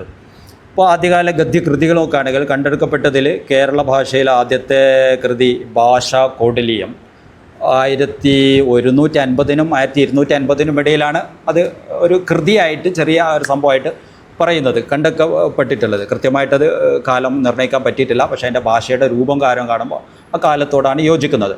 ഇപ്പോൾ ഈ കാലഘട്ടത്തിൽ സംസ്കൃതത്തിൻ്റെ സ്വാധീനമാണ് കേരളത്തിൽ സ്വാഭാവികമായിട്ടും അന്ന് കൂടുതലായിട്ടുണ്ടാകുന്നത്. ഈ ഒരു ഇതിലും മലയാളം അല്ലെങ്കിൽ കേരള ഭാഷ എന്നുള്ളതിൽ സ്വതന്ത്രമായിട്ട് ഇങ്ങോട്ട് ഇവോൾവ് ചെയ്ത് വന്നിട്ടില്ല, കൃത്യമായിട്ടില്ല. അങ്ങനെ ആയി വന്നുകൊണ്ടിരിക്കുന്ന ഒരു രചന മാത്രമാണത്. അതിലാണ് ഈ ഇവിടുത്തെ കൂത്ത്, കുടിയാട്ടം തുടങ്ങിയ കലാരൂപങ്ങളായിട്ട് ബന്ധപ്പെട്ടൊക്കെയാണ് അതിൻ്റെ ഉള്ളടക്കം ഇതായിട്ട് വരുന്നത്. പിന്നീട് തമിഴ് സ്വാധീനത്തിൽ നിന്ന് കൂടുതൽ അന്ന് നമുക്കറിയാം നമ്മൾ ഇന്നലെ അറബി മലയാളത്തെക്കുറിച്ച് പറഞ്ഞതുപോലെ ഒരു തമിഴക പശ്ചാത്തലത്തിലാണ് നമ്മളതിനൊക്കെ മനസ്സിലാക്കേണ്ടത്. പക്ഷെ അവിടെ തന്നെ സംസ്കൃതത്തിൻ്റെ സ്വാധീനം കൂടുതലായിട്ട് വന്നു തുടങ്ങിയ ഒരു സംഭവമാണ് ഈ ഭാഷാ കൗടില്യത്തിലൊക്കെ നമുക്ക് കാണാൻ പറ്റുക. ആദ്യ ഗദ്യങ്ങളിൽ കണ്ടെടുക്കപ്പെട്ട ഗദ്യങ്ങളിൽ കൂടുതൽ തമിഴ് സ്വാധീനത്തിലപ്പുറത്ത് ഈ സാൻസ്ക്രിറ്റ് സ്വാധീനങ്ങൾ കണ്ടെടുക്കപ്പെട്ടിട്ടുണ്ട്. അതുപോലെ ചില കൃതികളൊക്കെയാണ് പിന്നീട് നമ്മളതിൽ പറഞ്ഞത്. അപ്പോൾ 1100 കാലഘട്ടങ്ങളിൽ ശാസനകൾ വരുന്നുണ്ട്. അതിൻ്റെ 1200, 300 വരുമ്പോൾ ഇതുപോലെ ഭാഷാ കൗടില്യം പോലെയുള്ള ഒരു സാൻസ്ക്രിറ്റ് സ്വാധീനമുള്ള രചനകളൊക്കെയാണ് നമ്മൾ കേരള ഭാഷയുടെ ആദ്യത്തെ ഒരു ഗദ്യമായിട്ട് പറഞ്ഞു വരുന്നത്. 15-ാം നൂറ്റാണ്ടിൻ്റെ അവസാനത്തിലെത്തുന്നതോടെ മുതൽ 20-ാം നൂറ്റാണ്ടിൻ്റെ മധ്യം വരെ നീളുന്ന വിവിധ കൊളോണിയൽ ഭരണകാലങ്ങളിൽ പിന്നീട് ഈ മിഷണറി സംഘങ്ങൾ വരുന്നുണ്ട്. അവരുടെ വരവോടെയാണ് നമ്മളുടെ മലയാള ഗദ്യത്തിൽ വലിയൊരു ഷിഫ്റ്റ് സംഭവിക്കുന്നത്. അപ്പോൾ അതിൽ ചില ആളുകൾ, ഇപ്പോൾ അർണോസ് പാതിരി, അദ്ദേഹം കൊച്ചി ഭാഗത്ത് വരുന്നു. 1732 അദ്ദേഹം മരിക്കുന്നത്. മലയാളവും സംസ്കൃതവും പഠിക്കുന്നുണ്ട്. ഇവിടെ ഉണ്ടായിരുന്ന കേരളീയ ഭാഷ, അതിൽ തന്നെ കേരള ഭാഷ, സംസ്കൃതവും പഠിക്കുന്നുണ്ട്. അദ്ദേഹം ഈ മലയാളത്തിന് മനോഹരമായൊരു നിഘണ്ടു തയ്യാറാക്കുന്നുണ്ട്. അപ്പോൾ അവർ പ്രധാനമായിട്ടും അവരുടെ മിഷണറി പ്രവർത്തനങ്ങളെ സജീവമാക്കുന്നതിന് വേണ്ടിയിട്ട് ഇവിടെ വരുന്നു. അന്ന് അവർ സമീപിച്ച ഇവിടുത്തെ ഒരു ഭാഷ, കേരളീയ ഭാഷ, കേരള ഭാഷയെ മലയാളം അതുപോലെ ഡെവലപ്പ് ആയിട്ടില്ല. അവരതിനെ പഠിക്കുന്നുണ്ട്. സ്വാഭാവികമായിട്ടും സംസ്കൃത സാധനങ്ങളും പഠിക്കുന്നുണ്ട്. അപ്പോൾ അതിലൂടെ അവരുടെ രചനകൾ പുറത്തു കൊണ്ടുവരാനുള്ള ശ്രമങ്ങൾ നടത്തുന്നു. അതേപോലെ ഇറ്റലിക്കാരനായ ഫാദർ ക്ലമൻ്റ് പാതിരി 1762 തന്നെ അദ്ദേഹത്തിൻ്റെ സംക്ഷേപ വേദാർത്ഥം, അതൊക്കെയാണ് ഇവിടുന്ന് ആദ്യകാലങ്ങളിൽ വരുന്ന അവരുടെ രചനകൾ. അത് ക്രിസ്ത്യാനികൾക്ക് വായിക്കാനുള്ള ഒരു രചനയായിട്ടാണ് അവർ ഇത് എഴുതുന്നത്. പക്ഷേ മലയാളത്തിൻ്റെ പൊതുസാഹിത്യം പറയുമ്പോൾ ഇതൊക്കെ പറഞ്ഞു വരും. അതിൻ്റെ ഉള്ളടക്കം നമ്മൾ നോക്കുമ്പോൾ അത് ക്രിസ്ത്യൻ ഓഡിയൻസിന് വായിക്കാനുള്ള സവിശേഷ കൃതികളായിട്ടാണ് വരുന്നത്. ഇനി 1678 ആംസ്റ്റർഡാമിൽ വെച്ച് ഹോർത്തൂസ് മലബാരിക്കസ് അത് പബ്ലിഷ് ചെയ്യപ്പെടുന്നുണ്ട്. നമുക്കറിയാം, കൊച്ചിയിലെ ഡച്ച് ഗവർണറായിരുന്ന ഹെൻറിക് വാൻഡ്രീഡിൻ്റെ നേതൃത്വത്തിലാണ് ഇവിടുന്ന് അവർ അത് പച്ചമരുന്നുകളെ കുറിച്ചിട്ട് ഒരു വിപുലമായ പഠനം നടത്തിയിട്ടാണ് അവർ തയ്യാറാക്കുന്നത്. അതിലാണ് നമ്മൾ നോക്കുമ്പോൾ ഒരു ആദ്യമായിട്ട് പ്രിൻ്റഡ് മഷി പുരളുന്ന ആദ്യത്തെ മലയാള ഗദ്യം നമ്മൾ കാണുന്നത്. മഷി പുരളുന്ന ആദ്യത്തെ മലയാള ഗദ്യം കേരളത്തിലല്ല, പുറത്തുനിന്ന് നമ്മൾ കാണുന്നത്. അപ്പോൾ ആ കൃതിയെക്കുറിച്ച് നമ്മൾ പഠിക്കുമ്പോൾ, ഇപ്പോൾ ഒരു കൊച്ചിയിലുണ്ടായിരുന്ന നമ്മളെ മക്തിത്തങ്ങളുടെ ഒരു സുഹൃത്തായിരുന്ന ഒരു അബ്ദുറഹ്മാൻ ഐദ്രൂസി എന്ന ഒരു പണ്ഡിതൻ ഉണ്ടാകുന്നുണ്ട്. അബ്ദുറഹ്മാൻ ഐദ്രൂസി എന്ന അടിമ മുസ്ലിയാണ്. അദ്ദേഹം പറയുന്നുണ്ട്, അദ്ദേഹത്തിൻ്റെ ദീനു ഹയാത്തുൽ ഇസ്ലാം എന്ന് പറഞ്ഞിട്ട് അറബി മലയാളത്തിലെ ഒരു കൃതിയുണ്ട്. അതിൽ പറയുന്നുണ്ട്, അന്ന് ഈ വാൻഡ്രീഡും ടീമും ഇവിടെ വന്നിട്ട് മലബാറിലെ ഹോർത്തൂസ് മലബാരിക്കസ് ഇവിടുത്തെ സസ്യങ്ങളെ കളക്ട് ചെയ്തപ്പോൾ പൊന്നാനിയിലെ പണ്ഡിതന്മാർ ഇതിനെ വരെ സപ്പോർട്ട് ചെയ്തിരുന്നു. അന്നത്തെ മഖ്ദൂമുമാർ ഇവർക്ക് ഈ ഡാറ്റ കളക്ഷന് വേണ്ടിയിട്ട് ഇതിൻ്റെ പേര്, നമ്മളതിൻ്റെ ചിത്രമൊക്കെ കാണിക്കും, അതിൽ അറബിയിൽ അവർ കൊടുക്കുന്നുണ്ട് പേരുകളൊക്കെ. അതിനൊക്കെ പൊന്നാനിയിലെ പണ്ഡിതന്മാരുടെ വലിയ സഹായം ഉണ്ടായിരുന്നു എന്ന് ഈ അബ്ദുറഹ്മാൻ ഐദ്രൂസിയുടെ ഈ അദ്ദീൻ ഹയാത്തുൽ ഇസ്ലാം എന്ന് പറയുന്ന അദ്ദേഹത്തിൻ്റെ അറബി മലയാള രചനയിൽ പറയുന്നുണ്ട്. അപ്പോൾ അതിൻ്റെ ഒരു ആമുഖത്തിൽ, ഹോർത്തൂസ് മലബാരിക്കസിൻ്റെ ആമുഖത്തിൽ മലയാളത്തിൽ അതിൻ്റെ ഒരു ആമുഖം നമുക്ക് ഇന്നും കാണാൻ പറ്റും. ഡൗൺലോഡബിളാണ്, സെർച്ച് ചെയ്താൽ നമുക്ക് കിട്ടും. പിന്നീട് അവിടെ മുതലാണ് നമ്മളിങ്ങനെ ഒരു സിസ്റ്റമാറ്റിക് മലയാളത്തിൻ്റെ ഗദ്യം ഡെവലപ്പായിട്ട് വരുന്നത്. പക്ഷെ അതേസമയം തന്നെ നമുക്ക് പറയണം, അതേ ഗ്രന്ഥത്തിൽ തന്നെ എന്തുണ്ടാകുന്നുണ്ട്, അറബിയിലും ഒരു സസ്യം, ആ സസ്യത്തിൻ്റെ 4 ഇപ്പോൾ ലാറ്റിൻ, അറബി, അന്നത്തെ കേരള ഭാഷ, മലയാളം, പിന്നെ വേറെ ഏതൊരു ചേർന്നിട്ട് 4 ഭാഷയിലാണ് ഓരോന്നിനും പേര് കൊടുക്കുക. നമ്മൾ ചിത്രം കാണിക്കും. അപ്പം അതിൽ ഇവർ അറബിയായിട്ട് ചേർത്തിട്ടുള്ളത്, അറബി എന്നുള്ള പേരിൽ ചേർത്തിട്ടുള്ളത് അറബി മലയാള, തെങ്ങ്, കഴുങ്ങ് എന്നൊക്കെയാണ് അവർ അറബിയായിട്ട് ചേർത്തിട്ടുള്ളത്. അപ്പോൾ അറബി, നമ്മൾ മലയാള ഗദ്യം ആദ്യം അച്ചടി മഷി പുരണ്ടത് ഈ ഹോർത്തൂസ് മലബാരിക്കസിൽ 1678 പറഞ്ഞു. അതേ ഘട്ടത്തിൽ തന്നെയാണ് ഇവിടുത്തെ അറബി മലയാളവും ആദ്യം അച്ചടി മഷി പുരളുന്നത്. അച്ചടി മഷി പുരളുന്നത് ഹോർത്തൂസ് മലബാരിക്കസിലും കാണാൻ പറ്റും. അതിൻ്റെ രീതി നമുക്ക് പിന്നീട് ചർച്ച ചെയ്യാം. അപ്പോൾ അവിടെ നിന്ന് എങ്ങനെ തുടങ്ങാണ്? ഒരു 1821 കോട്ടയത്ത് CMS പ്രസ് വന്നതോട് കൂടിയിട്ട് നമ്മൾ ഇന്നലെ പറഞ്ഞിരുന്നു, അത് വലിയൊരു ഒരു ബൂം ഈ മേഖലയിൽ ഒരു ഷിഫ്റ്റ് കൊണ്ടുവന്നു. അതുവരെ കേരള ഭാഷ 7ഓളം ലിപികളിൽ എഴുതപ്പെട്ടിരുന്നു. വട്ടെഴുത്ത്, കോലെഴുത്ത്, തമിഴ് സ്വാധീനമുള്ളത്, സിറിയൻ, എന്താ പറയുക, ക്രിസ്ത്യാനികൾക്കിടയിൽ ഒരു മലയാളം സുറിയാനി ലാംഗ്വേജിൽ എഴുതിയിരുന്നു. അതിൻ്റെ അപ്പോൾ അങ്ങനെ ഒരു ട്രഡീഷൻ ഉണ്ടായിരുന്നു. അപ്പോൾ വ്യത്യസ്ത ഫോണ്ടുകളിൽ ഇപ്പോൾ 1821 പ്രസ് വന്നതോട് കൂടിയിട്ട് ഏകീകരിക്കേണ്ടി വന്നു. സ്വാഭാവികമായിട്ടും ഈ നേതൃത്വത്തിലുണ്ടാകുന്നത്, ഇതിന് നേതൃത്വം നൽകുന്നത് അന്ന് ക്രിസ്ത്യൻ, നേരത്തെ പറഞ്ഞ പാതിരിമാരാണ്. അവരിവിടെ കുറച്ചൊരു ഡൊമിനൻ്റായിട്ട് ആളുകൾക്കിടയിൽ പെട്ടെന്ന് സ്വാധീനം ചെലുത്താൻ സാധിക്കുന്ന ഒരു ലിപിയെ എന്ത് ചെയ്യുന്നു, അവരെടുത്തിട്ട് പൊതുവൽക്കരിക്കുന്നു. ഓക്കെ, ആ ലിപിയെ എടുത്തിട്ട് അവർ പൊതുവൽക്കരിക്കുന്നു. അതോടുകൂടിയിട്ട് മറ്റ് 6 ലിപികൾ അത് മാർജിനലൈസ്ഡ്, എന്താ പറയുക, സൈഡ് വൽക്കരിക്കപ്പെടുന്നു. ഓക്കെ, അങ്ങനെയാണ് അതിൻ്റെ ഒരു സാധനം വരുന്നത്. പിന്നീട് ആ ഒരു ലിപി സാധനത്തെ ഇവിടുത്തെ മാനക മലയാളമായിട്ട്, അങ്ങനെയാണ് ഈ ആര്യൻ എഴുത്ത് എന്ന് പറയുന്ന ലിപി പൊതുവായിട്ട് വരുന്നത്. നമ്മൾ കാണുന്ന മലയാളത്തിൻ്റെ ഫോണ്ട് സാധനങ്ങൾ, ഇന്ന് നമ്മൾ മലയാളം എന്ന് പറയുന്ന ഫോണ്ട് സാധനങ്ങൾ ആര്യൻ, ഗ്രന്ഥലിപി, ആ ഗ്രന്ഥലിപിയുടെ പറയുന്നതാണ് ആര്യൻ എഴുത്ത്. അതുകൊണ്ടാണ് ഒരു കാലത്ത് ഇവിടെ മാപ്പിളമാർ പറഞ്ഞിരുന്നു, നിങ്ങൾ ആര്യൻ എഴുത്ത് വായിക്കരുത്. അതെന്തുകൊണ്ടെന്ന് വെച്ചാൽ അത് തുടങ്ങുന്നത് 1800 തുടക്കത്തിലാണ്. അതിൻ്റെ 1700കളുടെ എൻഡിൽ തന്നെ ഇവർ 10ഉം 20ഉം ഗ്രന്ഥങ്ങൾ അറബി മലയാളത്തിൽ എഴുതുന്നുണ്ട്. ഇവർക്കിടയിൽ പ്രചാരമുള്ളതാണ്, അവരതിൽ എഡ്യൂക്കേറ്റഡ് ആണ്, സ്ത്രീകൾ വരെ എഡ്യൂക്കേറ്റഡ് ആണ്. അന്ന് ഇവർ കാണുന്നത് ഈ ലിപി എന്തായിട്ടാണ്, ഈ ലിപിയെ ഇവിടുത്തെ ഹിന്ദു വേദങ്ങൾ എഴുതുന്ന ലിപിയായിട്ട് കാണുന്നൊരു ലിപി ഇവിടുത്തെ ഒരു മാനക മലയാളത്തിൻ്റെ പൊതുലിപിയായിട്ട് വരുന്നു. അതാണ് അതിൻ്റെ പ്രശ്നം. സ്വാഭാവികമായിട്ട് അവരെന്ത് ചെയ്യും, റെസിസ്റ്റൻസിൻ്റെ ഭാഗമായിട്ട് നിങ്ങൾ വായിക്കരുത്. പക്ഷെ അത് ആ ലിപിയെയാണ് സമീപിക്കുന്നത്, മറിച്ച് എന്തിനല്ല, ആ നോളേജ് സിസ്റ്റത്തെയോ അല്ലെങ്കിൽ ആ ഒരു സംഭവത്തെ അല്ല. ഓക്കെ, കാരണം അവർ അഷ്ടാംഗ ഹൃദയ പോലെയുള്ള സാൻസ്ക്രിറ്റ് രചനകളെ അറബി മലയാളത്തിൽ ഇതാക്കി കൊണ്ടുവരുന്നുണ്ട്. ഇപ്പോൾ സാൻസ്ക്രിറ്റ് എന്നുള്ള ലാംഗ്വേജ് അല്ല പ്രധാനം, ഇതിൻ്റെ ഉള്ളിലുള്ള പൊളിറ്റിക്സാണ്, അജണ്ടയാണ് പ്രധാനം. ഇവിടുത്തെ പൊതുവായിട്ട് ആർക്കും അവരുടേതായ ലാംഗ്വേജ് സംവിധാനമുണ്ട്. കേരള ഭാഷ എന്ന് പറയുന്ന പൊതുഭാഷ എല്ലാവർക്കും സെയിം, പക്ഷെ എല്ലാവരും അതിനെ സമീപിക്കുന്നത് വ്യത്യസ്തമായ വഴികളിലൂടെ. ക്രിസ്ത്യൻ സുറിയാനി ഫോണ്ട് ഉപയോഗിച്ച് സമീപിക്കുന്നു, പക്ഷെ അവർ സംസാരിക്കുന്ന മലയാളം കേരള ഭാഷ. മാപ്പിള അറബി മലയാളം ഫോണ്ട് ഉപയോഗിച്ച് സമീപിക്കുന്നു, അവർ ഉപയോഗിക്കുന്ന മലയാളം തന്നെ. ഓരോരുത്തരും അതിനെ സമീപിക്കുന്ന രീതി ഡിഫറൻറ്റ്, എന്നാൽ എല്ലാവരുടെയും ഭാഷ മലയാളം. ഭാഷകളുടെ ഒരു ബഹുസ്വര ഭൂമി, ഭാഷകളുടെ ഒരു ബഹുസ്വര പശ്ചാത്തലം ഉണ്ടായിരുന്ന ആ ഒരു കാലഘട്ടത്തിൽ. പക്ഷേ ഈ ഭാഷകളുടെ ബഹുസ്വര പശ്ചാത്തലത്തിൽ നിന്ന് ഗ്രന്ഥലിപിയുടെ ഏകത്വത്തിലേക്കുള്ളൊരു ഷിഫ്റ്റായിരുന്നു ഈ പ്രിൻ്റ് വരുന്നതിലൂടെ ഇവിടെ സംഭവിച്ചത്. ഭാഷകളുടെ ബഹുസ്വര പശ്ചാത്തലത്തിൽ നിന്ന് ഗ്രന്ഥലിപിയുടെ ഒരു ഏകത്വത്തിലേക്കുള്ള, ഞാനൊക്കെ പറയട്ടെ, നമുക്ക് ചോദ്യം ചെയ്യാവുന്നതാണ്, ഈ ഒരു ഏകത്വത്തിലേക്കുള്ളൊരു ഷിഫ്റ്റായിരുന്നു സ്വാഭാവികമായിട്ടും ഇവിടെ സംഭവിച്ചത്. അതോടുകൂടി അത് പഠിക്കുന്നവർ മാത്രം എഡ്യൂക്കേറ്റഡായി മാറുന്ന ഒരു പൊതു കാഴ്ചപ്പാട് രൂപപ്പെട്ടു വന്നു. അപ്പോൾ അറബി മലയാളത്തിൽ 10-100 പുസ്തകങ്ങൾ എഴുതിയാലും ഇവിടെ എന്തല്ല, എഡ്യൂക്കേറ്റഡോ ലിറ്ററേറ്റോ അല്ല, ആ ഒരു തലത്തിലേക്കുള്ളൊരു മാറ്റം ഉണ്ടായി.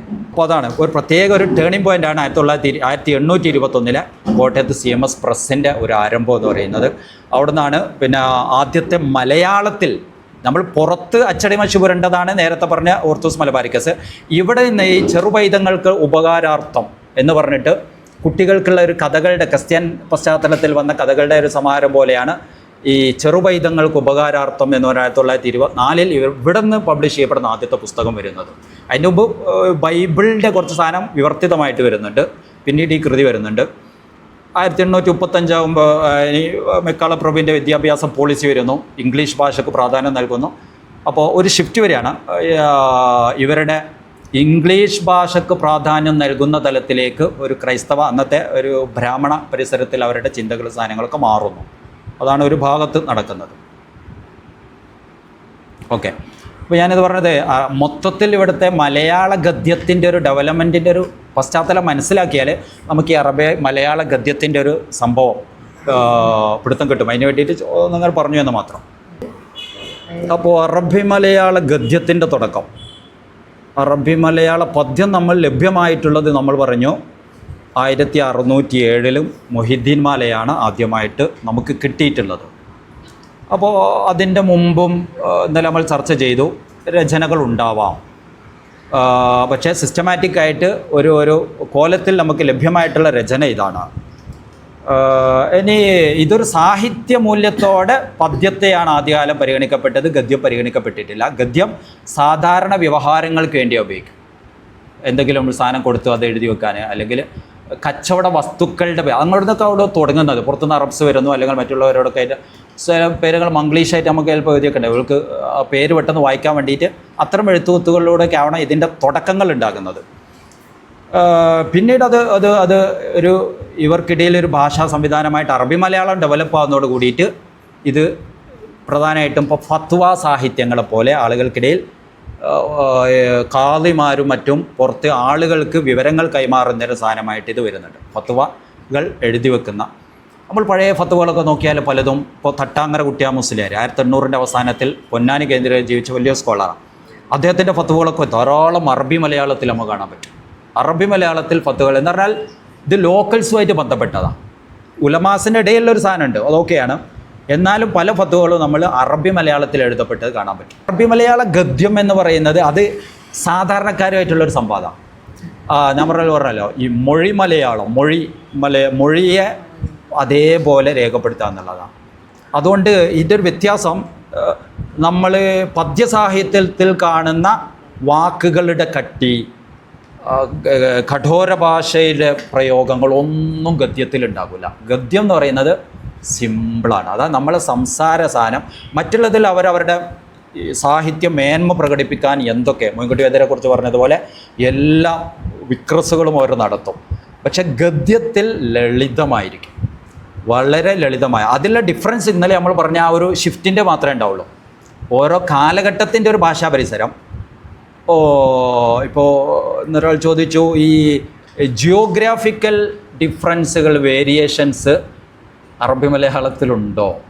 പൊന്നാനിയിൽ നിന്ന് വരുന്ന ഭാഷയും തലശ്ശേരിയിൽ നിന്ന് വരുന്ന ഭാഷയും അറബി മലയാള പുസ്തകത്തിൽ തിരുവങ്ങാടിയിൽ നിന്ന് വരുന്ന ഡിഫറൻ്റ് ആണോ? പ്രസക്തമായൊരു ചോദ്യമാണ്. നമുക്ക് ആ ഒരു ഇതിലൂടെ നമുക്ക് വായിക്കുമ്പോൾ ഒന്ന് ശ്രദ്ധിച്ച് നോക്കിയാൽ മതി. കാരണം സ്വാഭാവികമായിട്ടും ഓരോ ദേശത്തു നിന്ന് ഇത് വരുമ്പോൾ അവിടുത്തെ സ്വാധീനങ്ങൾ ഉണ്ടാവില്ല. ഇന്നത്തെ നമ്മളുടെ അല്ലേ മലയാളികളുടെ വ്യത്യസ്ത ഭാഷാ സാധനങ്ങൾ ഉണ്ടാകുമല്ലോ, സ്വാഭാവികമായിട്ടും അതിൻ്റെ സ്വാധീനങ്ങൾ ഉണ്ടാവും.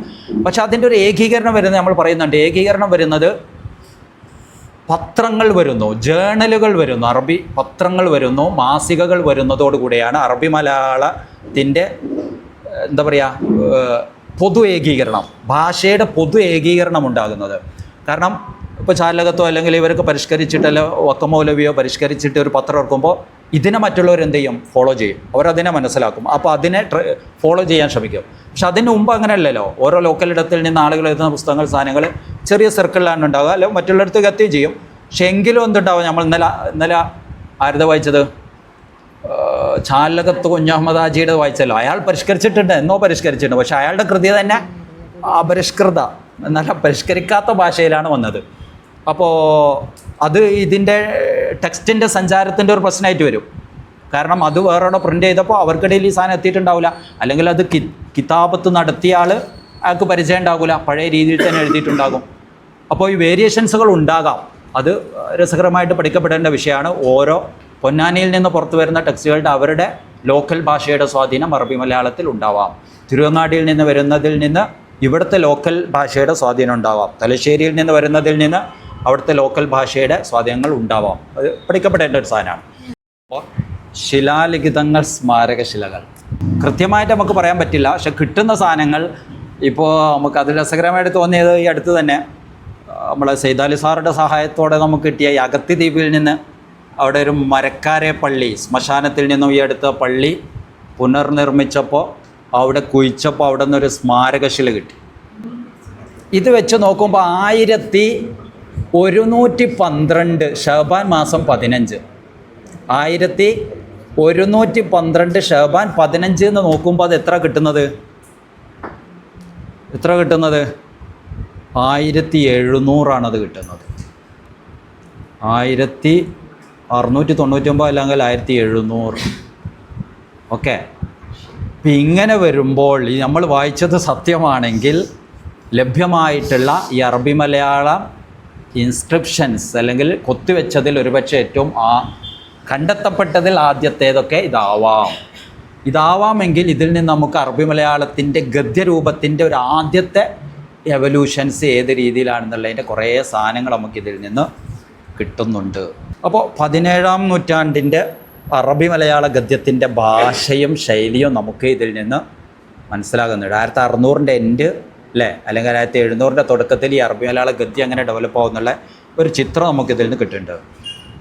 അപ്പോൾ നമ്മൾ നോക്കുമ്പോൾ തന്നെ ആ കാലത്തിലൊക്കെ ഈ അറബി ഭയങ്കര പോപ്പുലറായിട്ട് ഇവിടെ ഗ്രന്ഥരചനക്കും ആളുകൾ ഇതിനൊക്കെ ഉപയോഗപ്പെട്ടിരുന്നതിൽ നിന്ന് ഇവർ തദ്ദേശീയ ഭാഷയെ തന്നെ സ്മാരകശിലകൾ ഉപയോഗിക്കുന്നതിലേക്ക് മലയാളത്തിലേക്ക് ഷിഫ്റ്റ് ആകുന്ന ഒരു ഷിഫ്റ്റ് കൂടിയാണിത്. മനസ്സിലായോ? സാധാരണഗതിയിൽ നമ്മൾ സ്മാരകശിലയിൽ എന്താ കാണുക, അവരൊരു ഭക്തി ഡിവോഷണൽ ടച്ച് കൊണ്ട് അറബിയിലാണ് ഇതൊക്കെ എഴുതി വെച്ചിരുന്നത്. ഓക്കെ, അപ്പോൾ തദ്ദേശീയ ഭാഷയിൽ തന്നെ സ്മാരകശിലയെ എഴുത്ത് അന്ന് തന്നെ തുടങ്ങുന്നുണ്ട് എന്നർത്ഥം. അതൊരു വലിയൊരു ഷിഫ്റ്റാണ്. സ്മാരകശിലയിൽ മലയാളത്തിൽ എഴുതി വെക്കുക എന്നുള്ളത് 1700-ൻ്റെ തുടക്കത്തിൽ തന്നെ നമ്മൾ കാണുന്നു. ഇനി അടുത്തത്, അപ്പോൾ ഇതേപോലെ ശ്മശാനങ്ങൾ, പള്ളിച്ചുമരുകൾ എന്നിവയിൽ അറബി മലയാളത്തിൽ എഴുതുന്ന സമ്പ്രദായം 19-ാം നൂറ്റാണ്ടിൻ്റെ മധ്യത്തോടെ വ്യാപകമാകുന്നു. 1700-ൻ്റെ കഥയാണ് നമ്മൾ പറഞ്ഞത്. പലതും കണ്ടെടുത്തപ്പെടാത്ത ഇഷ്ടംപോലെ സംഭവങ്ങൾ ഉണ്ടാകണം. 1800-കളൊക്കെ ആകുമ്പോഴേക്ക് ഇത് വ്യാപകമായിട്ട്, ഇത് 2 പോയിൻ്റാണ്. മലയാളത്തെ പള്ളിച്ചുമരിൽ എഴുതുന്നു, അതാണ് അതിൻ്റെ ഒരു പോയിൻ്റ്. നമ്മൾ അറബിയിൽ നിന്ന് നമ്മൾ തദ്ദേശീയ ലോക്കൽ സാധനത്തെ സ്വീകരിച്ചിട്ട് അത് പള്ളിയിൽ എഴുതുക എന്ന് പറയുന്ന ഒരു സാധനം ഉണ്ടല്ലോ. നമ്മൾ ഇന്നലെ കുറേ ഡിബേറ്റിൽ വന്നല്ലോ, എല്ലാവരും മാപ്പിളാരെ എല്ലാത്തിലും എവിടെ പിടിച്ചിരിക്കുകയാണ്. അവർ അറബി മലയാളത്തിൽ എഴുതുന്നതിന് മാത്രം ഭയങ്കര പ്രാധാന്യം നൽകുന്നു, ഒരു മലയാളത്തിലേക്ക് തിരിഞ്ഞു നോക്കുന്നില്ല എന്നൊക്കെയാണല്ലോ പ്രശ്നം അല്ലേ, ഇന്നലെ ഡിബേറ്റ്. പക്ഷെ അവർ അപ്പം തന്നെ എന്ത് തുടങ്ങുന്നുണ്ട്, പള്ളിയുടെ ചുമരുകളിൽ ഇത്ര സാക്രഡായിട്ട് അവർ കാണുന്ന സ്ഥലത്ത് മലയാളത്തിൽ എഴുതി തുടങ്ങുന്നു. അതാണ് അവർ ഒരു ഡെവലപ്മെൻറ്റ്. ശ്മശാനങ്ങൾ, പള്ളിച്ചുമരുകൾ, ഞാൻ പറയാം, മലപ്പുറം ജില്ലയിലെ കീഴുപറമ്പ് ചൂരോട്ട് പള്ളി, കീഴുപറമ്പ് പറഞ്ഞാൽ അരീക്കോട് ഭാഗത്തുള്ള അവിടെ ചൂരോട്ട് പള്ളിയിലുള്ള ഒരു ലിഖിതമാണിത്. ഇത് അവരുടെ സ്ഥലം കൊടുത്ത ആൾ, പേര്, സാധനങ്ങളൊക്കെയാണ് അതിൽ പറയുന്നത്. അതിൽ പറയുന്ന 1849 നിർമ്മിക്കപ്പെട്ട പള്ളിയുടെ സ്ഥലം വാങ്ങുന്നതുമായിട്ട് ബന്ധപ്പെട്ടും പള്ളി നിർമ്മാണവുമായിട്ട് ബന്ധപ്പെട്ടുള്ള വിവരങ്ങളാണ് ഇതിൽ പറയുന്നത്. ഇത് പഠിച്ചപ്പോൾ എൻ്റെ മനസ്സിൽ ഭയങ്കര ആശങ്ക ഉണ്ടായിരുന്നു, പള്ളിയിൽ ഇങ്ങനെ അറബി മലയാള സാധനം, നമ്മൾ അറബിയാണല്ലോ ഇത് കാണുന്നത്, അറബി മലയാളം പള്ളി ചുമരുകളിലുണ്ടോ? പക്ഷേ അന്വേഷിച്ച് നോക്കുമ്പോൾ 1800-കളുടെ ഘട്ടത്തിൽ തന്നെ ധാരാളമായിട്ട് വരുന്നുണ്ട്. നമ്മുടെ ഗവേഷണങ്ങൾ ഇനിയും കുറേ ഭാഗങ്ങളിലേക്ക് പോവേണ്ടതിൻ്റെ വരുന്നുണ്ട്. അപ്പോൾ അലങ്കരിക്കപ്പെട്ട അറബിയിൽ മരത്തിൽ കൊത്തിവെച്ച ഈ ലിഖിതം ഔദ്യോഗിക വിളംബരങ്ങൾക്കും രേഖകളുടെ സംരക്ഷണത്തിനും പര്യാപ്തമായ വിധത്തിലേക്ക് അറബി മലയാള ലിപി വികസിച്ചതിനെയാണ് സൂചിപ്പിക്കുന്നത്. ഓക്കെ, ഇപ്പോൾ ഒരു വിളംബരം അല്ലെങ്കിൽ ഡാറ്റ ഡോക്യുമെൻറ്റേഷൻ, അതിനെ ഒരു പുറത്ത് ഇങ്ങനെ എഴുതി വെക്കുമ്പോൾ അത് മറ്റുള്ളവരെ അറിയിക്കുന്ന രീതിയിലേക്ക് ഒരു ഡെവലപ്ഡ് ആയിട്ട് അവർ കേരള അറബി മലയാളത്തെ ഒരു പൊതു മാനക ഭാഷയുടെ തലത്തിൽ അവർ ഉപയോഗിച്ചു. അപ്പോൾ നമ്മൾ നേരത്തെ വിളംബരത്തെ മറ്റേതൊക്കെ പറഞ്ഞല്ലോ, ശാസനകളെ പൊതു കൊത്തിവെക്കുന്നതിന് വേണ്ടിയിട്ട് ഉപയോഗിച്ച പഴയ മലയാളത്തിൻ്റെ സാൻസ്ക്രിറ്റൈസ്ഡ് സ്വാധീനമല്ല, അതുപോലെ 1800-ന്റെ തുടക്കത്തിൽ തന്നെ ഇവർ അറബി മലയാളത്തിലെയും പൊതുസംവാദ പൊതു ഇടപെടലിൻ്റെ ഭാഗമായിട്ട് ഉപയോഗിച്ചിരുന്നു. അടുത്തത് രസകരമായിട്ടുള്ള സാധനമാണ്. അപ്പോൾ ഈ അന്വേഷണത്തിൽ നമ്മളിങ്ങനെ പോകുമ്പോഴാണ് അരീക്കോട് താഴത്തങ്ങാടി പള്ളി നമ്മൾ പോയി കാണേണ്ട ഒരു സാധനമാണ്. പഴയ പള്ളിയാണ്. അതിൽ 1888 മൊഹീദ്ദീൻ എന്ന് പറയുന്നൊരു വ്യക്തി, അദ്ദേഹം ആവിഷ്കരിച്ചൊരു ചിത്രമാണിത്. ഇതൊരു കപ്പലാണ്. അത് സൂം ചെയ്താൽ ഇതിൻ്റെ അടിയിൽ അതിൻ്റെ കപ്പൽ നിൽക്കുന്ന സ്ഥലം ഉണ്ടല്ലോ, കടൽ, ആ കടൽ മൊത്തം അറബി മലയാളം എഴുത്താണ്. ആ കടൽ അടിയിൽ അങ്ങനെ നോക്കിയാൽ അത് വായിക്കബിളാണ്, റീഡബിളാണ്. നമ്മൾ ഈ സാധനം ഇത് ഒറിജിനൽ കിട്ടിയാൽ അത് കൃത്യമായിട്ട് കിട്ടും.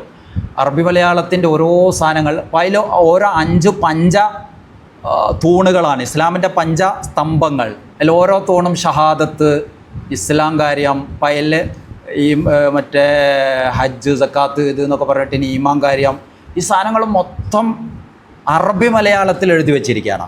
ഒരു സോഫിസ്റ്റിക്കായിട്ടുള്ള. ഇതോടൊപ്പം തന്നെ നമ്മൾ ചിത്രം ഇതിൽ കൊടുത്തിട്ടില്ല, അവിടെ ഹറമിൻ്റെ, മസ്ജിദുൽ ഹറാമിൻ്റെ ചിത്രം, അതിൻ്റെ ഓരോ കവാടത്തിൻ്റെ ചിത്രം, അതിൻ്റെ ഇപ്പോൾ ഏതാണ് ഒട്ടോമൻ നമ്പർ നിലനിൽക്കുന്ന കാലത്താണ് ഉസ്മാനി ഖിലാഫത്തിൻ്റെ 1800 അവസാനത്തിൽ 1888 ഈ മനുഷ്യൻ മൊഹീദ്ദീൻ എന്ന് പറയുന്ന ആ മനുഷ്യന് അവിടെ പോയിട്ട് ഹജ്ജിന് പോയിട്ട് എന്ന് പായക്കപ്പലിലോ മറ്റോ പോയിട്ട് അത് അവിടെ കണ്ടെഴുതി വരച്ചതുപോലെ, അല്ലെങ്കിൽ അത് മനസ്സിൽ വെച്ചിട്ട് ഇവിടെ വന്ന് വരയ്ക്കുക. ഇവിടെ ചുമരുമല്ലല്ലോ ഉള്ളത്, അവിടെ നിന്ന് വരയ്ക്കാനാവില്ലല്ലോ. അല്ലെങ്കിൽ അവിടെ എങ്ങനെയോ മനസ്സിൽ പകർത്തിയോ എന്തോ വന്നിട്ട് അവിടുത്തെ ഓരോ മസ്ജിദുൽ ഹറം 1888 ഇപ്പോൾ മസ്ജിദുൽ ഹറാമിൻ്റെ ഒക്കെ പള്ളി അവിടെ കുതിരയെ എന്ന സ്ഥലത്താണ് കെട്ടൽ, അതുവരെ ഇതിലെഴുതി വെക്കുന്നുണ്ട്. ഒരു 4-5 ഫോട്ടോസ് ഉണ്ട്. അപ്പോൾ ഇതൊരു അതിൻ്റെ സൂഫിസ്റ്റിക് തസവൂഫിൻ്റെ ഒരു സാധനമാണ്. അതിൻ്റെ ത്വരീഖത്ത്, ശരീഅത്ത് ആ തലത്തിലൊന്ന്, പിന്നെ മറ്റത് കർമ്മശാസ്ത്രം, ഫിഖ് സാധനങ്ങളായിട്ടൊന്ന്, അഖീദായിട്ട് ബന്ധപ്പെട്ട് ഇസ്ലാം കാര്യം, ഈമാൻ കാര്യം, പിന്നെ അത് മൊത്തതാണ് ഈ എന്താ തസൂഫിൻ്റെ അല്ലെങ്കിൽ ശരീഅത്തിൻ്റെ ബഹറിൽ കിടക്കുകയാണ് സാധനം. അപ്പോൾ ഒരു ജീവിതത്തെ തന്നെ അങ്ങനെ ആവിഷ്കരിച്ച് വെച്ചതാണ്. നമ്മൾ പറയുന്നുണ്ടല്ലോ, ഈ കപ്പപ്പാട്ടിൻ്റെ കഥ പറയുന്നുണ്ടല്ലോ, നമ്മളെ കുഞ്ഞായി മുസ്ലിയാരുടെ ജീവിതത്തെ ഒരു കപ്പലായിട്ട് ഉപമിച്ചു എന്ന് പറയും. അപ്പോൾ അവർക്ക് അന്ന് അവർ നിരന്തരം ബന്ധപ്പെടുന്ന ഒരു സാധനമാണ് ഓഷ്യൻ, അവരുടെ യാത്രകളിലൂടെയാണ്. അപ്പോൾ അവരുടെ സംസാരത്തിൽ ഇത് അങ്ങനെ കടന്നു വരും. ഇപ്പോൾ നമ്മൾ രസമായിട്ട് പറയുന്നുണ്ട്, നമ്മൾ കോഴിക്കോട് പോയാൽ മിസ്കാൽ പള്ളി കാണും. ഈ മിസ്കാൽ പള്ളി ദൂരത്തുനിന്ന് നമ്മളിങ്ങനെ വീക്ഷിച്ചാൽ ഒരു വലിയ കപ്പൽ നിർത്തിയിട്ട ഒരു പ്രതീതിയാണ്. നമ്മൾ ദൂരത്തുനിന്ന് അതിങ്ങനെ നോക്കിയാൽ ഒരു കപ്പൽ, അട്ടട്ടുകളുള്ള ഒരു കപ്പൽ. അതാരാ ഉണ്ടാക്കുന്നത്? നാഹുദ മിസ്കാലാണ്, കപ്പിത്താൻ. എന്താ പറയുക, ഒരുപാട് കപ്പലുകളുടെ മുതലാളിയായ. സ്വാഭാവികമായിട്ടും അയാൾ എന്തായിരിക്കും, അയാളുടെ ഇമാജിനേഷൻ ഒരു ഓഷ്യൻ ഉണ്ടാകും, അല്ലെങ്കിൽ അതിലുള്ളൊരു കപ്പലായിരിക്കും. അപ്പോൾ ഒരു പള്ളി എന്തായിട്ടാണ് വരുന്നത്? ഒരു കപ്പൽ രൂപത്തിൽ. അപ്പോൾ ആ രീതിയിൽ തന്നെയാണ് ഇത്. ഇവരൊരു ആശയ കൈമാറ്റാണ്. പക്ഷെ അയാളത് കിട്ടാൻ വേണ്ടി പോയത് അന്നത്തെ പ്രധാന യാനപാത്രം, സഞ്ചാര സാധനം എന്ന് പറഞ്ഞ കപ്പലാണ്. അതിൽ ദീനും ഇസ്ലാമും ശരീഅത്തും അതിൽ ഭാവനകളും ഫിലോസഫിയും എല്ലാം ഇതിൽ കടന്നവരെയാണ്. ഓക്കെ. പിന്നീട് നമ്മൾ കാണുന്നത്, നമ്മൾ ഫത്വ സാഹിത്യങ്ങൾ പറഞ്ഞു, അതിനോട് സമാനമായിട്ടൊരു സാധനം തന്നെ. 1600 കാലഘട്ടങ്ങളിൽ ഈ മസ്അല സാഹിത്യങ്ങൾ, അതാ ഫത്വകൾ എന്നൊരർത്ഥത്തിൽ, അല്ലെങ്കിൽ എന്തെങ്കിലും ഒരു വിധി പറയൽ, അല്ലെങ്കിൽ ഏതോ വിഷയസംബന്ധമായിട്ടുള്ള അതിൻ്റെ ചർച്ചകൾ, സാധനങ്ങൾ ഈ മസ്അല സാഹിത്യങ്ങളായിട്ട് ഡെവലപ്പ് ചെയ്ത് വരുന്നുണ്ട്. മസ്അലകൾ പറയാം. അത് കുറേ അറബിയിലാണ് ഉണ്ടാകുക. എന്നാൽ ലോക്കൽസിന് മനസ്സിലാകാൻ വേണ്ടിയിട്ട് അറബി മലയാളത്തിൽ എഴുതപ്പെട്ടിരുന്ന ഒരു സാധനം ഉണ്ടായിരുന്നു. അപ്പോൾ അതിൽ കണ്ടൻറ്റ് സ്വാഭാവികമായിട്ടും അതിലാണ് നമ്മൾ വെള്ളാട്ടി മസല, 100 മസല, 1000 മസാല, അല്ലേ? തമിഴ്നാട്ടിൽ നിന്ന് വരുന്നുണ്ട് 1000 മസാല. അറബി തമിഴിൽ AD 1572 ഷേഖ് ഇസ്ഹാഖ് രചിച്ച 1000 മസാല വരുന്നുണ്ട്. അറബി തമിഴിൽ തമിഴ്നാട്ടിൽ നിന്ന് തന്നെ വരുന്നുണ്ട്. അതേപോലെയാണ് വെള്ളാട്ടി മസല ആണ് നമ്മൾ പ്രധാനമായിട്ട് വരുന്നൊരു സാധനം. ഇതിൽ പൊതുവെ അറവ്, കൃഷി, വിവാഹമോചനം, ഈ സാധാരണ ലൈഫ് സിസ്റ്റം അതുമായിട്ട് ബന്ധപ്പെട്ട് സക്കാത്ത്, അനന്തരാവകാശ നിയമങ്ങൾ പോലെയുള്ള ആളുകൾക്ക് മതവിധി പറഞ്ഞു കൊടുക്കുന്ന പ്രാഥമികമായിട്ടുള്ള ഡാറ്റകളാണ് ഇത്തരത്തിൻ്റെ ഉള്ളടക്കങ്ങളായിട്ട് വന്നിരുന്നത്. അപ്പോൾ അങ്ങനെ ഒരു സിസ്റ്റം ഉണ്ടായിരുന്നു, അറബിയിൽ വ്യാപകമായിട്ടുണ്ടായിരുന്നു. ഇതിൽ അറബി മലയാള സാധനങ്ങളും വന്നിരുന്നു. ഇതിനൊരു മസ്അല സാഹിത്യങ്ങളെന്ന് പറയാം. വിപുലമായിട്ട് നമ്മൾ പറയും. പിൽക്കാലത്ത് കണ്ടെടുക്കപ്പെട്ട 2 ഇനി അതിലേക്ക് ചേർത്ത് വായിക്കേണ്ട ഒരു സാധനം, വെള്ളാട്ടി മസല നമ്മൾ അതിൻ്റെ ഒരു പ്രധാന സാധനമായിട്ട് നമ്മൾ വിശദീകരിക്കും. പിൽക്കാലത്ത് അതിലേക്ക് ചേർത്ത് വെച്ച 2 സാധനങ്ങളാണ്. അത് കൂടുതലായി വിവരങ്ങൾ കിട്ടി വരുന്നല്ലോ ചെറിയ രീതിയിൽ. അടിമ മസല, വേട്ട മസല. നമ്മൾ വെള്ളാട്ടി മസല എന്ന് പറയുന്നത്, വെള്ളാട്ടി എന്ന് പറഞ്ഞാൽ ഒരു അടിമ സ്ത്രീ എന്നുള്ളൊരിതാണ് വെള്ളാട്ടി മസല. അത് അപ്പോൾ അവരായിട്ട് വന്ന് വെള്ളാട്ടി മസല എന്ന് പറഞ്ഞ ഒരു കൃതി തന്നെ വന്നിട്ടുണ്ട്, നമ്മൾ ചർച്ച ചെയ്യും. അപ്പോൾ അതുപോലെ അടിമ മസല 1600-കളിൽ ഈ അടിമകളുമായിട്ട് ബന്ധപ്പെട്ടുള്ള ഡിസ്കഷൻസ് ഇവിടെ ഉണ്ടായിരുന്നു. അപ്പോൾ അത് പറയുമ്പോഴാണ് നമ്മൾ സൈനുദ്ദീൻ മഖ്ദൂം രണ്ടാമൻ്റെ അൽ അജീബത്തുൽ അജീബ എന്ന് പറയുന്ന ഒരു കൃതിയുണ്ട്. അൽ അജീബത്തുൽ അജീബ അഥവാ ഇവിടെ നിന്ന് അദ്ദേഹത്തിന് കിട്ടിയ കുറേ ചോദ്യങ്ങൾക്ക് അദ്ദേഹം മക്കത്ത് പോയിട്ട് അവിടുത്തെ സ്കോളേഴ്സിനോട് ചോദിച്ചിട്ട് മറുപടി കളക്ട് ചെയ്യുന്നുണ്ട്. അപ്പോൾ ഈ ചോദ്യങ്ങളിൽ ഇവിടുത്തെ ഇതുപോലെ തന്നെ വിഷയങ്ങളാണ്. അനന്തരാവകാശം, കൃഷി, വിവാഹം, സാധനങ്ങളൊക്കെ തന്നെ സാധാരണ ജീവിതമായിട്ട് ബന്ധപ്പെട്ട്. അതിൽ 2 കാര്യങ്ങൾ നമ്മൾ പോയിന്റ് ഉള്ളത്. ഒന്ന്, അതിൽ മൊഴി ചൊല്ലുക, ത്വലാഖിന് മൊഴി ചൊല്ലുക എന്നുള്ള പ്രയോഗത്തെ അത് ഉപയോഗിക്കുന്നു. മൊഴി അങ്ങനെ തന്നെ. ഇങ്ങനെ മൊഴി ചൊല്ലുക എന്ന് പറഞ്ഞാൽ ത്വലാഖാവുമോ എന്നുള്ള ഡിസ്കഷൻ ഉണ്ടല്ലോ, അദ്ദേഹം പറയുന്നത്. അപ്പോൾ അറബി മലയാളം മൊഴി അല്ലെങ്കിൽ മൊഷി എന്നുള്ള സാധനം, ഈ മലയാള സാധനത്തെ അന്ന് അദ്ദേഹം ഉപയോഗിക്കുന്നു. അപ്പോൾ നേരത്തെ തന്നെ 600-കളിൽ തന്നെ എന്തുണ്ടാകുന്നുണ്ട്? ഈ അറബി മലയാളം എഴുത്ത് സാധനം ഉണ്ടല്ലോ, മലയാളത്തെ അറബി ഫോണ്ടിൽ എഴുതുന്ന രീതി നമുക്ക് അവിടുന്ന് മഖ്ദൂമിൽ തന്നെ കിട്ടുന്നുണ്ട്. ഓക്കെ, ഇനി നമുക്ക് ഈ ഹോർത്തൂസ് മലബാരിക്കസിലേക്ക് പോവാം. നമ്മൾ പറഞ്ഞു 1680-കളിലെ 1670-80 കാലഘട്ടങ്ങളിലാണ് വാൻ റീഡ് അവർ ഇവിടെ വന്ന് ഡാറ്റ കളക്ട് ചെയ്ത് പുറത്തു കൊണ്ടുപോയി പുസ്തകമായിട്ട് പബ്ലിഷ് ചെയ്യുന്നു. ആദ്യത്തെ മലയാളം അച്ചടി മഷി പുരളുന്നതും അവർ എന്തിലാണ്? ഈ കൃതിയിലാണ്. ഈ കൃതിയിൽ അവർ എഴുതുന്ന 4 സാധനങ്ങളുണ്ടല്ലേ. ഒന്ന് മലയാളം, അന്നത്തെ മലയാളം ഡെവലപ്പ് ചെയ്യല അന്നത്തെ കേരള ഭാഷ കഴുങ്ങാണത്, കഴുങ്ങ്. അന്നത്തെ പോലെ അറബി എന്നുള്ള പേരിൽ പോലെ എഴുതി വെച്ചത് എന്താ സാധനം? അറബി മലയാളമാണ്. ഞാൻ ഓർക്കണം 1680-കളാണിത്, 1680. ഓക്കെ, അതോടെ പ്രിൻ്റ് സാധനങ്ങളൊക്കെ വരുന്നതിൻ്റെ വളരെ മുമ്പ് 1680 കഴുങ്ങ് കണ്ടില്ലേ, കാഫാണ് അവിടെ വന്നത്. അതായത് ഇത് ഓറല്ല സാധനം, തൊള്ളോണ്ടങ്ങ് പറയുന്നത് ഓല് കേട്ട് അതേപോലെ എഴുതി വെച്ചാൽ ഈ ഊ വരുന്നുണ്ട്, പിന്നെ അവിടെ ഒരു നൂൻ്റെ ഒരു മണിപ്പ് വരുന്നുണ്ട്, പിന്നെന്താ വരുന്നത് ഒരു കൈനറ്റോ എന്തോ ഒരു സാധനം വരുന്നുണ്ട്, അങ്ങനെ ഒരു സാധനം കവങ്ങ്. പിന്നെ അവിടെ ഒരു പന അതിൽ വരുമ്പോൾ ചിത്രങ്ങൾ പുസ്തകം ഒരു പേജ് മൊത്തം ചിത്രം വരിക. ഈ ആമ്പന വരുമ്പോൾ ഓക്കെ എന്ന് പറയുമ്പോൾ ഓലത്തിൽ എന്നുള്ള വരുന്നത്, അവിടെ എന്ന് പറയുമ്പോഴേക്ക് മീമ് വരിക, എന്ന് പറഞ്ഞാൽ ഒരു സാധനം വരിക. പിന്നെ വാഴ ഓക്കെ, എന്ന് പറയുമ്പോൾ വരുന്നത് എന്നുള്ള കോല അന്ന് ഉണ്ടാക്കിയെടുത്തൊരു സാധനമാണ് 1600-ൻ്റെ എൻഡിൽ. അപ്പോൾ ഒരു സാർവത്രിക സാധനം, പൊതു സാധനം ഒന്നും അവിടെ ഒന്നുമില്ല. പക്ഷേ ഈ ഒരു സിസ്റ്റം അവിടെ ഉണ്ടായിരുന്നു. ഒരു സിസ്റ്റം ഓർഡറിലല്ലാതെ അവർ അറബി എന്നുള്ള പേരിൽ അന്ന് ഉപയോഗിച്ചിട്ടുള്ളത് അറബി മലയാളമാണ്. അപ്പോൾ ഇന്ന് നമുക്ക് ലഭ്യമായ അറബി മലയാളത്തിൽ ആദ്യം അച്ചടി മഷി പുരണ്ട സാധനം ഹോർത്തൂസ് മലബാരിക്കസിലെ അറബി മലയാളമാണ്. നമ്മളെ ഗദ്യ പഠനത്തിൽ വളരെ പ്രധാനപ്പെട്ട ഒരു സാധനമാണ് ഹോർത്തൂസ് മലബാരിക്കസും അറബി മലയാള ഗദ്യവും. അച്ചടി മഷി പുരണ്ട അറബി മലയാളത്തിൻ്റെ ഏറ്റവും ആദ്യത്തെ മാതൃകയാണ്. അപ്പോൾ ഈ മൊഹീദ്ദീൻ മാല നേരത്തെ രചിക്കപ്പെടുന്നുണ്ടെങ്കിലും 1866 വരെ അത് അച്ചടിയിൽ വരുന്നില്ലല്ലോ. 1607 മൊഹീദ്ദീൻ മാല വരുന്നുണ്ടെങ്കിലും 1866 ആദ്യത്തെ പ്രിൻ്റ് വരുന്നത് വരെ ഏകദേശം 2 നൂറ്റാണ്ട് കാലം ഇത് ഓറൽ ട്രഡീഷനിലൂടെയാണ് സഞ്ചരിക്കുന്നത്. അതിനിടയിലാണ് ഈ സാധനം വരുന്നത്. അപ്പം അന്നൊക്കെ മാനുസ്ക്രിപ്റ്റുകളാണ്, അത് പാടി കൈമാറി വരുമ്പോൾ പല രീതിയിൽ അത് എഴുതപ്പെടുന്നു, അക്ഷരങ്ങൾ പല രീതിയിൽ ആവിഷ്കരിക്കും. അപ്പോൾ ഈ സാധനം ഒന്ന് വായിച്ചാൽ നമുക്ക് ഇതിൻ്റെ ഒരു ഇത് കിട്ടും, ഇതിൻ്റെ ആ ഒരു ഗ്യാപ്പുകൾ എങ്ങനെ. അപ്പോൾ മലയാള അക്ഷരങ്ങളെ പ്രതിനിധീകരിക്കാൻ ശബ്ദത്തിൽ അതിനോട് അടുത്ത് നിൽക്കുന്ന വളരെ ലളിതമായ അക്ഷരങ്ങളാണ് ഉപയോഗിച്ചാണ് സാധാരണ അറബി മലയാളം എഴുത്ത് രീതി നമ്മൾ കണ്ടിട്ടുള്ളത്. നമ്മൾ മൊഹീദ്ദീൻ മാലയൊക്കെ വായിച്ചപ്പോൾ നമുക്ക് അങ്ങ് മനസ്സിലായി. എന്നാൽ അതിൽ നിന്ന് ഭിന്നമായി സങ്കീർണമായ അക്ഷരപ്രയോഗങ്ങളിലൂടെയാണ് ഹോർത്തൂസിലെ അറബി മലയാള എഴുത്ത് രൂപം കൊള്ളുന്നത്. പാല എന്നെഴുതാൻ അലിഫു ഇല്ല എന്നിവ അക്ഷരങ്ങളാണ് സാധാരണ ഉപയോഗിക്കുന്നത്. പക്ഷേ എന്നാൽ ല ഐൻ അതുണ്ട് ല ആ ഒരു രീതിയിലാണ് എന്നീ അക്ഷര പ്രയോഗത്തിലാണ് ഹോർത്തൂസിൽ അത്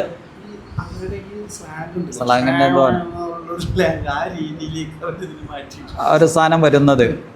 അപ്പോൾ പഴയകാല അറബി മലയാളത്തിലെ ഒരു വേറൊരു സാധനമാണ് എന്ന അക്ഷരത്തെ പ്രതിനിധീകരിക്കാൻ അറബിയിൽ നമ്മൾ പണ്ട് എന്ന് കണ്ടിട്ടുണ്ട്. പക്ഷേ ഇവിടെ അവർ പ്രയോഗിക്കുന്ന എന്ത് തന്നെയാണ്? എന്ന് തന്നെയാണ്. ഓക്കെ, ഇന്നലെ നമ്മൾ അന്വേഷിച്ചപ്പോൾ ഏറ്റവും ആദ്യത്തേൽ പായ പ്രതികരിക്കാൻ ഫാണ് ഉപയോഗിച്ചത്. പക്ഷെ അതിന് മുമ്പ് തന്നെ ഇവിടെ എന്തുണ്ട്? ഉപയോഗിക്കുന്നുണ്ട്. അപ്പോൾ എന്തൊക്കെയോ സംതിങ് അവിടെ ഇവിടെയൊക്കെ ഉണ്ട്. അതിൻ്റെ ഒരു ഏകീകൃത പഠനങ്ങൾ ഉണ്ടാകുന്നില്ല. ഒരു പഠനങ്ങൾ എന്ന് മാത്രമല്ല, ഇതിനെ അറബി മലയാള കൃതികൾ തന്നെ അങ്ങനെയല്ലേ ഞാൻ പറയുന്നത്. നമ്മൾ അതിൻ്റെ ഡെവലപ്മെൻറ്റ് ഇപ്പോൾ പറയും എന്ന് പറഞ്ഞാൽ മാസികകളും പത്രങ്ങളും വരുന്നതോടെയാണ് ഇതിൻ്റെ ഏകീകരണം വരുന്നത്. എല്ലാവരും ഇതിനെ ഈ പരിഷ്കരണമൊക്കെ വന്ന ഇതറിയുന്നില്ല, പലരും പല കോലത്തിൽ ആവിഷ്കരിക്കും. ഓക്കെ, നമ്മൾ ശ്മശാന ലിഖിതത്തിൽ കണ്ട പോലെ അതിൻ്റെ ഒരു പഴയ രീതിയുണ്ട്. അപ്പോൾ കയ്യെഴുത്ത് പാരം ഗദ്യമെഴുത്തിൻ്റെ ഔദ്യോഗികതയും ഇനി നമുക്ക് ആ ഒരു ഇതിൻ്റെ അച്ചടിക്ക് മുന്നേ തന്നെ കയ്യെഴുത്ത് പാരമ്പര്യത്തിൽ അറബി മലയാളം സജീവമായിരുന്നു അല്ലേ, സ്വാഭാവികമാണ്. ഓറൽ ട്രഡീഷൻ അതോടൊപ്പം മാനുസ്ക്രിപ്റ്റുകളായിട്ട് അവർ കയ്യെഴുത്ത് രീതികളായിട്ട് വ്യാപകമായിട്ട് അവർ എഴുതി വെക്കുന്നുണ്ട്. കോഴിക്കോട് കുറ്റിച്ചിറയിൽ നടന്ന ഒരു ഭൂമി കൈമാറ്റ രേഖ ഇതിന് സാക്ഷിയാണ്. 1809 നമുക്കൊന്ന് വായിച്ചു നോക്കാം.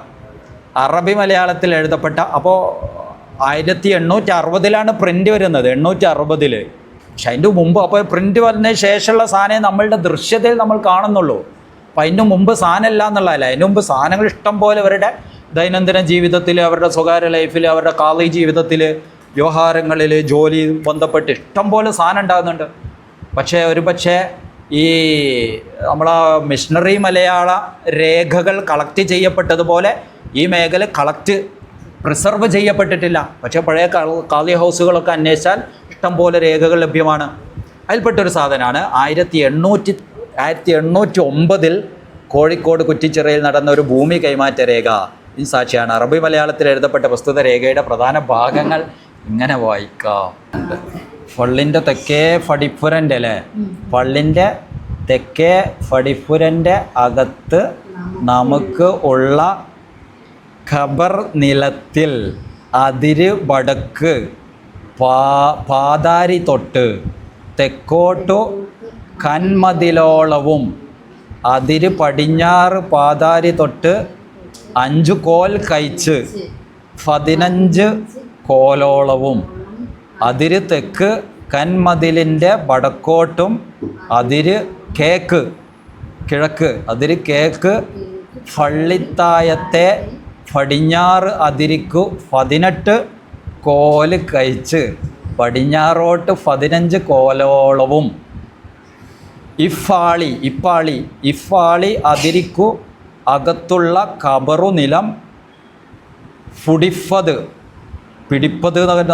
പിടിപ്പത് ബിലയും വാങ്ങി കൊല്ലം 984 ഇടവേ ഞായറിൽ ഞാൻ തനക്കു തീർത്തു തരികയും ചെയ്തു. ഓക്കെ, അന്നത്തെ ഒരു സ്ഥല കൈമാറ്റ രേഖ എഴുതി വെച്ചതാണ്. ഇത് കോഴിക്കോട് കാളി ഇതാണ് മൊഹീദ്ദീൻ 1800 തുടക്കത്തിൽ അദ്ദേഹത്തിൻ്റെ കൈയെഴുത്തോ മറ്റോ ആണ് ഈ സാധനം.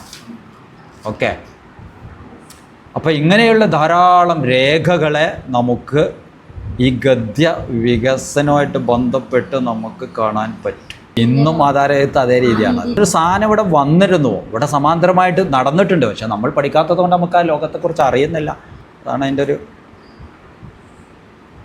ഇതുവരെ നമ്മൾ നേരത്തെ പറഞ്ഞ പോലെ പഠിച്ചവരാരും ഈ തലത്തിലേക്ക് മലയാളം എന്ന് പറഞ്ഞ ഒരു സാൻസ്ക്രിറ്റൈസ്ഡ് മലയാളത്തിലേക്ക് നമ്മളുടെ ലിപി പഠനങ്ങൾ ഡെവലപ്പായി പോയി. പക്ഷേ ഇത് ഫോണ്ട് അറബി ആയതുകൊണ്ട് മാത്രം ഇത്തരത്തിലുള്ള വളരെ ഡെവലപ്പായ ഒരു സാധനം ദൃശ്യതയിലേക്ക് വരാതെ പോയി. ഇനി ഇതേപോലെ നമ്മൾ ലക്ഷദ്വീപിൽ സാധാരണ നമുക്ക് വായിക്കാൻ പറ്റും ഇതേപോലെ സാധനങ്ങൾ. നേരത്തെ സൂചിപ്പിച്ച പോലെ ലക്ഷദ്വീപിലെ പ്രാചീന അറബി മലയാള ലിഖിതം 1800 മുതൽ 1850 വരെയുള്ള ഘട്ടത്തിലൊക്കെ ധാരാളം ഇത്തരം സാധനങ്ങൾ ലഭ്യമാണ്. ദ്വീപിൽ നിന്ന് കിട്ടുന്നു, കോഴിക്കോട് ഖാദിമാരിൽ നിന്ന് കിട്ടുന്നു, മലബാറിൽ നിന്ന് നമുക്ക് സാധനങ്ങൾ ലഭ്യമായിട്ടുണ്ട്. 1837 ഒരു സ്വത്തു കരാർ രേഖയാണ് നമ്മളിപ്പോൾ അത് സർക്കാർ രേഖകൾ വരെ അറബി മലയാളത്തിൽ ഉണ്ടായിട്ട് നമ്മൾ ശേഷം പറയുന്നുണ്ട്. 1841 അമിനി ദ്വീപിലെ കൃഷിഭൂമിയുമായിട്ട് ബന്ധപ്പെട്ട് അറബി മലയാളത്തിൽ തയ്യാറാക്കിയ ഒരു കരാറിൻ്റെ തുടക്ക ഭാഗം രേഖ ഉണ്ടോ? രേഖ കൊടുത്തോളാം. യെസ്. 1257 ഫസൽ മാഹി മെയ്. 1257 ഫസൽ കാലം എന്നുള്ളതിൽ അറബി പ്രയോഗമല്ല, മാഹി മെയ്. മാഹ് എന്ന് പറഞ്ഞാൽ മാസം എന്നുള്ളത് ഉറുദു പെർഷ്യന. മാഹി മെയ്, മാസം. മെയ് താരീഖ് 21 നാൾ അമേനി ദ്വീപിൽ ഇരക്കുന്ന പള്ളി കാര്യക്കാര മകൻ ബിയാമ്മാട്. ഇത് വേറൊന്നാട്ടെ, ഇതിൻ്റെ അല്ല വയ്ക്കുന്നത് വേറൊന്നിൻ്റെ. ഷംസുദ്ദീനും മൂസ മുക്രിൻ്റെ മകൻ ഫള്ളലത്ത് കലന്തറു. ഈ കലന്തർ പേരുകൾ വല്ലാതെ വരുന്നുണ്ട്. കലന്തറുവത്തു ഞങ്ങേ രണ്ട് ആളും കൂടി യശുദിച്ചു കൊടുത്ത കരാർ എന്നാൽ ഇതേ ദ്വീപിൽ ഉള്ള കാലി ഭൂമികളിൽ നിന്ന് സുമാർ 20 തൈ വെക്കുന്ന കാഴ്ച ഉള്ള താനത്തിൻ്റെ, നല്ല സൈറ്റുള്ള സാധനം എന്നറിയുന്നത്, കാഴ്ച ഉള്ള താനത്തിൻ്റെ വടക്കേപ്പുറം സർക്കാരിന് നടിച്ച സർക്കാരിന് നടിച്ച കയറിപ്പിടിച്ചു. ഇങ്ങനെ ഒരുപാട് സാധനം ഇന്ന് കണ്ടെത്തപ്പെട്ടതിൽ ഔദ്യോഗിക രേഖകളിൽ അറബി മലയാളം ഉപയോഗിച്ചത് ലക്ഷദ്വീപിലാണ്. നമ്മൾ ഇവിടെ അത് കാണുന്നില്ല, ഇവിടെ മലയാളം അതിനെ ഡൊമിനൻ്റ് ആയി പോകുന്നുണ്ട്. പക്ഷെ ലക്ഷദ്വീപിൽ ഔദ്യോഗിക രേഖകളിൽ ഒരു ഓപ്ഷൻ വരെ കൊടുത്തിരുന്നു എന്ന്. ഇംഗ്ലീഷ് ഇതിനൊരു മലയാളത്തിന് പോലെ അറബി മലയാളത്തിന് ഓപ്ഷൻ വരെ ഉണ്ടായിരുന്നു. കാരണം അവിടെയുള്ള നോളേജ് സാധനമൊക്കെ ഈ ഒരു സാധനത്തിലാണ്. നമ്മൾ ഇത് തന്നെ പിന്നെ നമ്മൾ ജസ്രി ഭാഷ എന്ന് ഇപ്പോൾ നമ്മൾ പറയുന്നുണ്ട്. പക്ഷെ ആ ജസ്രി ഭാഷ എന്താണ്? നമ്മുടെ പഴയ അറബി മലയാളം. അതിൻ്റെ പ്രശ്നം, ഈ വിഷയം ഇതാണ്. ദ്വീപിലെ ഭാഷ നമ്മൾ ചർച്ച ചെയ്യുമ്പോൾ ഇവിടെ നമ്മൾ പറഞ്ഞല്ലോ തമിഴകത്തുള്ള ഒരു പഴയ ഇവിടെയുള്ള തദ്ദേശീയ കേരള ഭാഷയാണ്. ആ കേരള ഭാഷക്കാണ് നമ്മൾ അറബി ഫോണ്ട് കൊടുക്കുന്നത്. ഓക്കെ, അവിടെ സാൻസ്ക്രിറ്റ് സ്വാധീനം വന്ന് അതിനെ ഡൊമിനൻ്റ് ആകുമ്പോഴാണ് ഈ ക്ലാഷും സാധനമായി വരുന്നത്. പക്ഷെ ദ്വീപിൽ എന്താവുന്നില്ല, ഈ സാൻസ്ക്രിറ്റിൻ്റെ ക്ലാഷ് വരുന്നില്ല. അതുകൊണ്ട് ഇന്നും നമ്മൾ അവിടെ പോകുമ്പോൾ അവരുടെ പഴയ കേരള ഭാഷയുടെ മാതം പോലെയുള്ള കുറേ ശേഷിപ്പുകൾ അവിടെയുണ്ട്. അതിനെ നമ്മൾ പുതിയൊരു പേര് കൊടുത്തു, ജസ്രി ഭാഷ. ഓക്കെ, ഇത് സത്യത്തിൽ എന്താണ്? ഈ മലബാറിൻ്റെ ആ ഒരു പഴയ ഭാഷ അതായിരുന്നു പണ്ട് ഇവിടെ ഉണ്ടായിരുന്നത്. പിന്നീട് ഈ സാൻസ്ക്രിറ്റ് ക്ലാഷ് വന്നു സാൻസ്ക്രിറ്റൈസ് മലയാളം വന്നു. പിന്നെ ഇപ്പോഴവിടെ സാൻസ്ക്രിറ്റ് മലയാളത്തിൽ മാറിയെങ്കിലും പല രീതിയിലുള്ള ശേഷിപ്പുകൾ അവിടെ ഇങ്ങനെ ബാക്കിയായി. അപ്പോൾ അതാണ് നമ്മൾ ഈ ഒരു രേഖ പറയുന്നത്. 1889 അമിനി ദ്വീപിലെ നിർദ്ദിഷ്ട തരിശു നിലം തെങ്ങിൻ തൈ വെച്ച് പിടിപ്പിച്ചത് കൃഷിഭൂമിയാക്കി മാറ്റുന്നതിന് വേണ്ടിയിട്ട് അനുവദിക്കണമെന്നാവശ്യപ്പെട്ട് അറബി മലയാളത്തിൽ തയ്യാറാക്കി നൽകിയ അപേക്ഷ. സർക്കാരിന് വേണ്ടി അപേക്ഷ നൽകുക, ഞങ്ങൾക്ക് അവിടെ തെങ്ങിൻ തൈ നടണമെന്നുള്ളത്. അപ്പോൾ അതിന് കൊടുക്കുന്നത് 1889 രേഖ അറബി മലയാളത്തിൽ. അതിൻ്റെ താഴെ ഞാൻ പറഞ്ഞ എന്താണ് അതവിടുത്തെ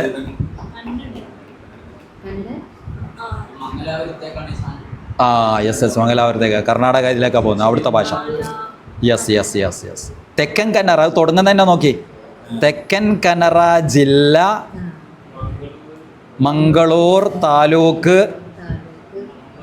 അതെ, നമ്മൾ എഴുതിയണത് മംഗളൂർ താലൂക്ക്, അമേനി വൈരി ദ്വീപുകളെ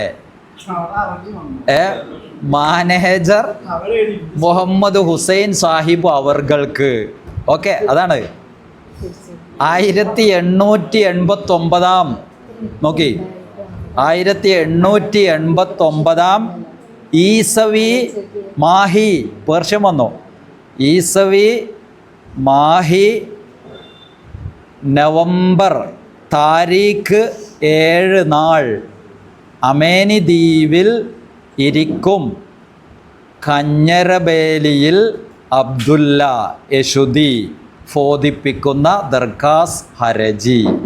ഓക്കെ, എന്തെന്നാൽ കടമത്ത് ദ്വീപിൽ ഫുള്ളൻ്റെ സാധനത്തിൻ്റെ മേൽഭാഗത്ത് കഞ്ഞരബേലി കുഞ്ഞി ഹസൻ്റെ ഭൂമിൻ്റെ മേലായല്ല ഫിടിച്ചു കഞ്ഞരനല്ല ഫക്കീർ. സ്ഥലപ്പേരെന്താണ്? ഫക്കീറിൻ്റെ ഭൂമിൻ്റെ കാളായല്ല, അതിൻ്റെ സ്ഥലം നിർണ്ണയിപ്പിക്കുക. അതിൻ്റെ മേലെയല്ല, ഇതിൻ്റെ താഴെയല്ല, കീഴായല്ല, ബരക്കു കൊയിലത്തെ ചെറ്റയിൽ കാസിം ഹാജിയെ തെക്കേം അല്ല. ഓക്കെ, പുരിച്ചുമുല്ല ചെറ്റയിൽ സുലൈമാൻ്റെ ഭൂമിൻ്റെ വടക്കേയല്ല, ബരക ഈയ സർക്കാർ ഭാഗത്തു കാലിഭൂമി എനിക്കു തൈ വെച്ച് അണ്ടായിപ്പു ആക്കുവാൻ സാഹിബു അവർകൾ കൽപ്പന ആക്കിയാൽ 2 വർഷത്തെ വായിദ 2 വർഷത്തെ അല്ല വായിദ, നമ്മൾ കോൺട്രാക്റ്റ് ഉണ്ടല്ലോ, വായിദക്കു അകത്ത് ഞാൻ തൈ വച്ചു നിറച്ചു കളയുകയും ചെയ്യും. ഇത് അബ്ദുള്ള കയ്യൊഫ്. ഓക്കെ, ഇത് 1899. ഇതിപ്പോൾ ചില്ലറ സാധനമല്ല. പ്രിൻ്റ് വരുന്നതോടുകൂടെ ഒരു ഏകീകരണം അനിവാര്യമാകുന്നു. അവിടെയാണ് ഇതിൻ്റെ ഒരു വിഷയം വരുന്നത്. പ്രിൻ്റ് വരുന്നതോടെ ഏകീകരണം അനിവാര്യമാകുന്നു. അപ്പോൾ സ്വാഭാവികമായിട്ടും നമ്മൾ നേരത്തെ പറഞ്ഞ ആര്യൻ എഴുത്ത് അല്ലെങ്കിൽ ഗ്രന്ഥലിപി പൊതുലിപിയായിട്ട് മാറുന്നു. മറ്റുള്ളത് മൊത്തം അത് സൈഡ് ലൈൻ ചെയ്യപ്പെടുന്നു. അതോട് കൂടിയിട്ട് അതൊക്കെ ഒരു ഹെറിറ്റേജ് ആയിട്ട് ചുരുങ്ങി. അതൊക്കെ ഒരു ഹെറിറ്റേജ് ആയിട്ട് നമ്മളിങ്ങനെ എപ്പോഴും കണ്ടുമുട്ടുന്ന സാധനങ്ങൾ, ചില്ലിനുള്ളിൽ മാത്രം കാണുന്ന സാധനങ്ങളായിട്ട് ഈ സംഭവങ്ങൾ മാറി. അതുവരെ ഇവരുടെ സാധാരണ ജീവിതത്തിൻ്റെ സംഭവങ്ങളായിരുന്നു. സർക്കാർ തലത്തിൽ വരെ ഇതിൻ്റെ അംഗീകാരങ്ങൾ ഉണ്ടായിരുന്നു. ഇപ്പോൾ 866 നമ്മൾ പറഞ്ഞു, തലശ്ശേരിയിലെ എല്ലിക്കുന്നിൽ വെച്ചിട്ട് അറബി മലയാള അച്ചടിയുടെ ആരംഭം തീക്കൂക്കിൽ കുഞ്ഞഹമ്മദാണ് തുടങ്ങുന്നത്. അപ്പോൾ 1866-നും 1900-നും ഇടയിൽ വരുന്ന ഒരു വലിയ മാറ്റങ്ങൾ. പ്രിൻ്റ് വരുന്നതോട് കൂടിയിട്ട് നോളജിൻ്റെ ഒരു എക്സ്പ്ലോഷൻ. അവർ മനസ്സിൽ കൊണ്ടുവരുന്ന ധാരാളം പദ്യവും ഗദ്യവുമായിട്ട് ആയിരക്കണക്കിന് രചനകൾ. നേരത്തെ പറഞ്ഞ ഈ എരുമേലി തന്നെ പറയുന്നുണ്ട് 5000-ഓളം രചനകൾ അറബി മലയാളത്തിൽ. സ്വാഭാവികമായിട്ടും അതിലപ്പുറം ഉണ്ടാവും. ഈ ഒരു കാലം 1860-നും 1900-നും ഇടയിലുള്ള ഘട്ടത്തിൽ വലിയ അർത്ഥത്തിൽ വരികയാണ്. 1900 ആയപ്പോഴേക്കും തലശ്ശേരി, തിരൂരങ്ങാടി, പൊന്നാനി തുടങ്ങിയ സ്ഥലങ്ങളിൽ അച്ചുകൂടങ്ങളിൽ ഏറ്റവും പ്രസിദ്ധമായ കേന്ദ്രങ്ങളായി വരുന്നു. ഇവിടെ തന്നെ ഈ തിരുവങ്ങാടി നമ്മൾ നോക്കിയാൽ ഒരു 10ഓളം പ്രിൻറ്റിംഗ് പ്രസ്സുകൾ, 10ഓളം, നമ്മളതിൻ്റെ പേരിങ്ങനെ കളക്ട് ചെയ്തിട്ടുണ്ട്. 10ഓളം പ്രിൻറ്റിംഗ് പ്രസ്സുകൾ ഇവിടെ വർക്ക് ചെയ്യുന്നുണ്ട്. ഈ ചന്തപ്പടി ഈ ഏരിയ ഉണ്ടല്ലോ, ആംബറുൽ ഇസ്ലാം പ്രസ് ആ കാലഘട്ടത്തിൽ. അതിന് തുടർന്ന് സമാന്തരമായിട്ട് ഇതുണ്ടാകുന്നുണ്ട്. പിന്നെ ചിലത് തകരും, വേറെ വരും, തകരും, വേറെ വരും. അങ്ങനെ നമ്മൾക്കാകെ അറിയുന്നത് തിരൂരങ്ങാടി അതാണ്. ഏറ്റവും അവസാനം വന്നതാണ് ഏത് തിരൂരങ്ങാടി എന്നുള്ളത്. ഒരു 1.5 നൂറ്റാണ്ടിൻ്റെ പാരമ്പര്യം അതിനുണ്ട് നമ്മളന്ന് യാത്രയിൽ. ഓക്കെ, ഇനി നമ്മൾ അച്ചടി ഗദ്യത്തിൻ്റെ ചില ആദ്യകാല മാതൃകകൾ ചുമ്മാ ഒന്ന് പറഞ്ഞു തന്നേയുള്ളൂ, എഴുതിയെന്നേ നമ്മൾ മലയാളത്തിൽ അത് എഴുതിയതാണ്. അപ്പോൾ ആദ്യകാലം ഇതൊക്കെ നമ്മൾ രേഖകളിലുള്ള അച്ചടി ഗദ്യ രേഖകളിലുള്ള സാധനമാണ് ഇതുവരെ നമ്മൾ പറഞ്ഞത്. പിന്നെ അച്ചടി പറഞ്ഞു. അച്ചടി വന്നതിന് ശേഷമുള്ള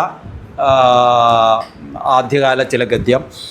അതിൻ്റെ അറബിക്ക് നമ്മൾ കാണിച്ചില്ല. മയൻകുട്ടികളയുടെ ഖുറാൻ വ്യാഖ്യാനമാണ് ആദ്യം ഇവിടെ വരുന്നത്. ഖുറാൻ വ്യാഖ്യാനം, അതിൽ സൂറത്തുൻ നസ്ർ. നമ്മൾ അന്നത്തെ ഒരു അറബി ഇത് നോക്കുക, ഒരു കണക്ഷനും ഉണ്ടാവില്ല. അന്നത്തെ തുടക്കത്തിൽ വരുന്ന മലയാളം അല്ല, അവരുടെ ഒരേ സമയത്ത് നല്ല മലയാളത്തിൽ എഴുതുന്ന ഒരു ഭാഗം ഉണ്ടാവും, അതേ സമയത്ത് തീരെ ഇതില്ലാത്തൊരു സാധനം ഉണ്ടാവും. ഇപ്പോൾ സൂറത്തുൻ നസ്ർ, നസ്റുല്ലാഹി വൽ ഫത്ത്. അപ്പോൾ ഇസ്ലാമിലേക്ക് ആളുകൾ കൂട്ടമായിട്ട് വരുന്നു. ആ ഒരു സാധനമാണ് പറഞ്ഞു പോകുന്നത്. നോക്കിയാൽ ഇസ്ലാം ദീനിൻ്റെ അകത്ത് അവലു അകം കടന്നോലായിട്ട് അകം കടന്നോലായിട്ട് അവരാണ് അവല് അകം കടന്നോലായിട്ട് എത്തരത്തിൽ അവലിന്ന് ഉള്ള ഓരോരുത്തർ ഈ 2 ആളും അങ്ങനെ അകം കടന്നോൽ ആയതിൻ്റെ പിറകെ ഓരോരോ കബീലക്കാരും ആയിട്ടും ഓരോരോ രാജ്യത്തിൻ്റെ അഹ്ലുകാരായിട്ടും കൂട്ടമായിട്ടും ആയ ലോകർ അള്ളാഹിൻ്റെ ദീനിൻ്റെ അകത്ത് അകം കടന്നിങ്ങനെ പോവാണ്. അന്നത്തെ ഭാഷ പറഞ്ഞത് ഇതാണ്. ആദ്യത്തെ ഖുർആൻ വ്യാഖ്യാനം മൈൻകുട്ടികളുടേത് വരുന്നത്, അതിൻ്റെ ഭാഷ ഇതാണ്. ഓക്കെ, പക്ഷേ ഇതേ ഘട്ടത്തിൽ ഇതിപ്പോൾ 1860-70 കാലഘട്ടത്തിലാണ്. ഇതേ ഘട്ടത്തിൽ ഇപ്പോൾ നമ്മളിതിൽ കൊടുത്തിട്ടില്ല. ഇതേ ഘട്ടത്തിൽ തന്നെ ഇത് ഖുർആൻ മൊത്തം വ്യാഖ്യാനം ചെയ്യുന്നുണ്ട്. ആര്? ഇദ്ദേഹം കൊങ്ങണം വീട്ടിൽ ഇബ്രാഹിംകുട്ടി മുസ്ലിയാർ ഇതേ സാധനത്തെ വ്യത്യസ്ത വോള്യങ്ങളായിട്ട് ചെയ്യുന്നുണ്ട്. സൂറത്തുൽ ഫാത്തിഹ, സൂറത്ത് യാസീൻ, സൂറത്ത് നൂറ്, ഇങ്ങനെ വ്യത്യസ്ത അധ്യായത്തിൽ. പക്ഷെ അത് ഇതിനെക്കാട്ടിലും നല്ല ഭാഷയാണ്.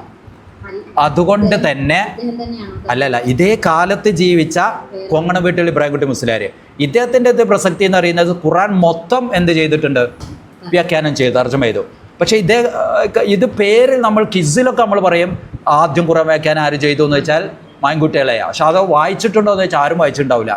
അത് തയ്യാറാക്കിയിട്ട് എല്ലാ പ്രമാണിമാരുടെ വീട്ടിലേക്ക് അയച്ചു കൊടുത്തു. പക്ഷേ ഇതിന് റീഡർഷിപ്പ് കിട്ടിയിട്ടില്ല. ഓക്കെ, കാരണം എന്തുകൊണ്ട്? ഭാഷ ഇങ്ങനെയല്ല. അതുകൊണ്ട് തന്നെ അദ്ദേഹം തന്നെ പറയുന്നുണ്ട്, നമ്മളെ മാപ്പിള സാഹിത്യരും പരുവത്തിൽ പറയുന്നുണ്ട്. അതേപോലെ നമ്മുടെ അറബി മലയാള സാഹിത്യ പഠനത്തിലെ ആബു സാഹിബിൻ്റെ അറബി മലയാള സാഹിത്യ ചരിത്രത്തിലുണ്ട്. അതിൽ പറയുന്നുണ്ട് ഇദ്ദേഹത്തിന് പിന്നീട് എൻ്റെ ഭാഷയിൽ ചില പ്രശ്നങ്ങളുണ്ട് എന്ന് തോന്നിയതിനാൽ അതിനെ പ്രചരിപ്പിക്കുന്നതിൽ നിന്ന് പിൻവലിച്ചു. ആര്? ഇദ്ദേഹം തന്നെ ഇതിനെ പിൻവലിച്ചു എന്ന് സ്ഥലത്ത് പറയുന്നുണ്ട്. പക്ഷേ ഇതേ കാലഘട്ടത്തിൽ കൊങ്ങണം വീട്ടിൽ ഇബ്രാഹിം കുട്ടി മുസ്ലിയാർ ഖുർആനെ 7ഓളം സൂറത്തിന് വ്യത്യസ്ത അധ്യായങ്ങളാക്കി ചെയ്തു. ഓക്കെ, 7ഓളം ഇതിനെ വ്യത്യസ്ത അധ്യായങ്ങളാക്കി ചെയ്തപ്പോൾ അതിൽ ഇതിനേക്കാളും മെച്ചമായ ഭാഷയായിരുന്നതുകൊണ്ട് അത് അതിജീവിച്ചു. അത് 1950കളിൽ വരെ അദ്ദേഹം എഴുതിയ സൂറത്ത് യാസിൻ വ്യാഖ്യാനമൊക്കെ മാപ്പിളമാർക്കിടയിൽ വ്യത്യസ്ത എന്താ പറയുക എഡിഷൻസുകളായിട്ട് അത് സർവൈവ് ചെയ്തിരുന്നു.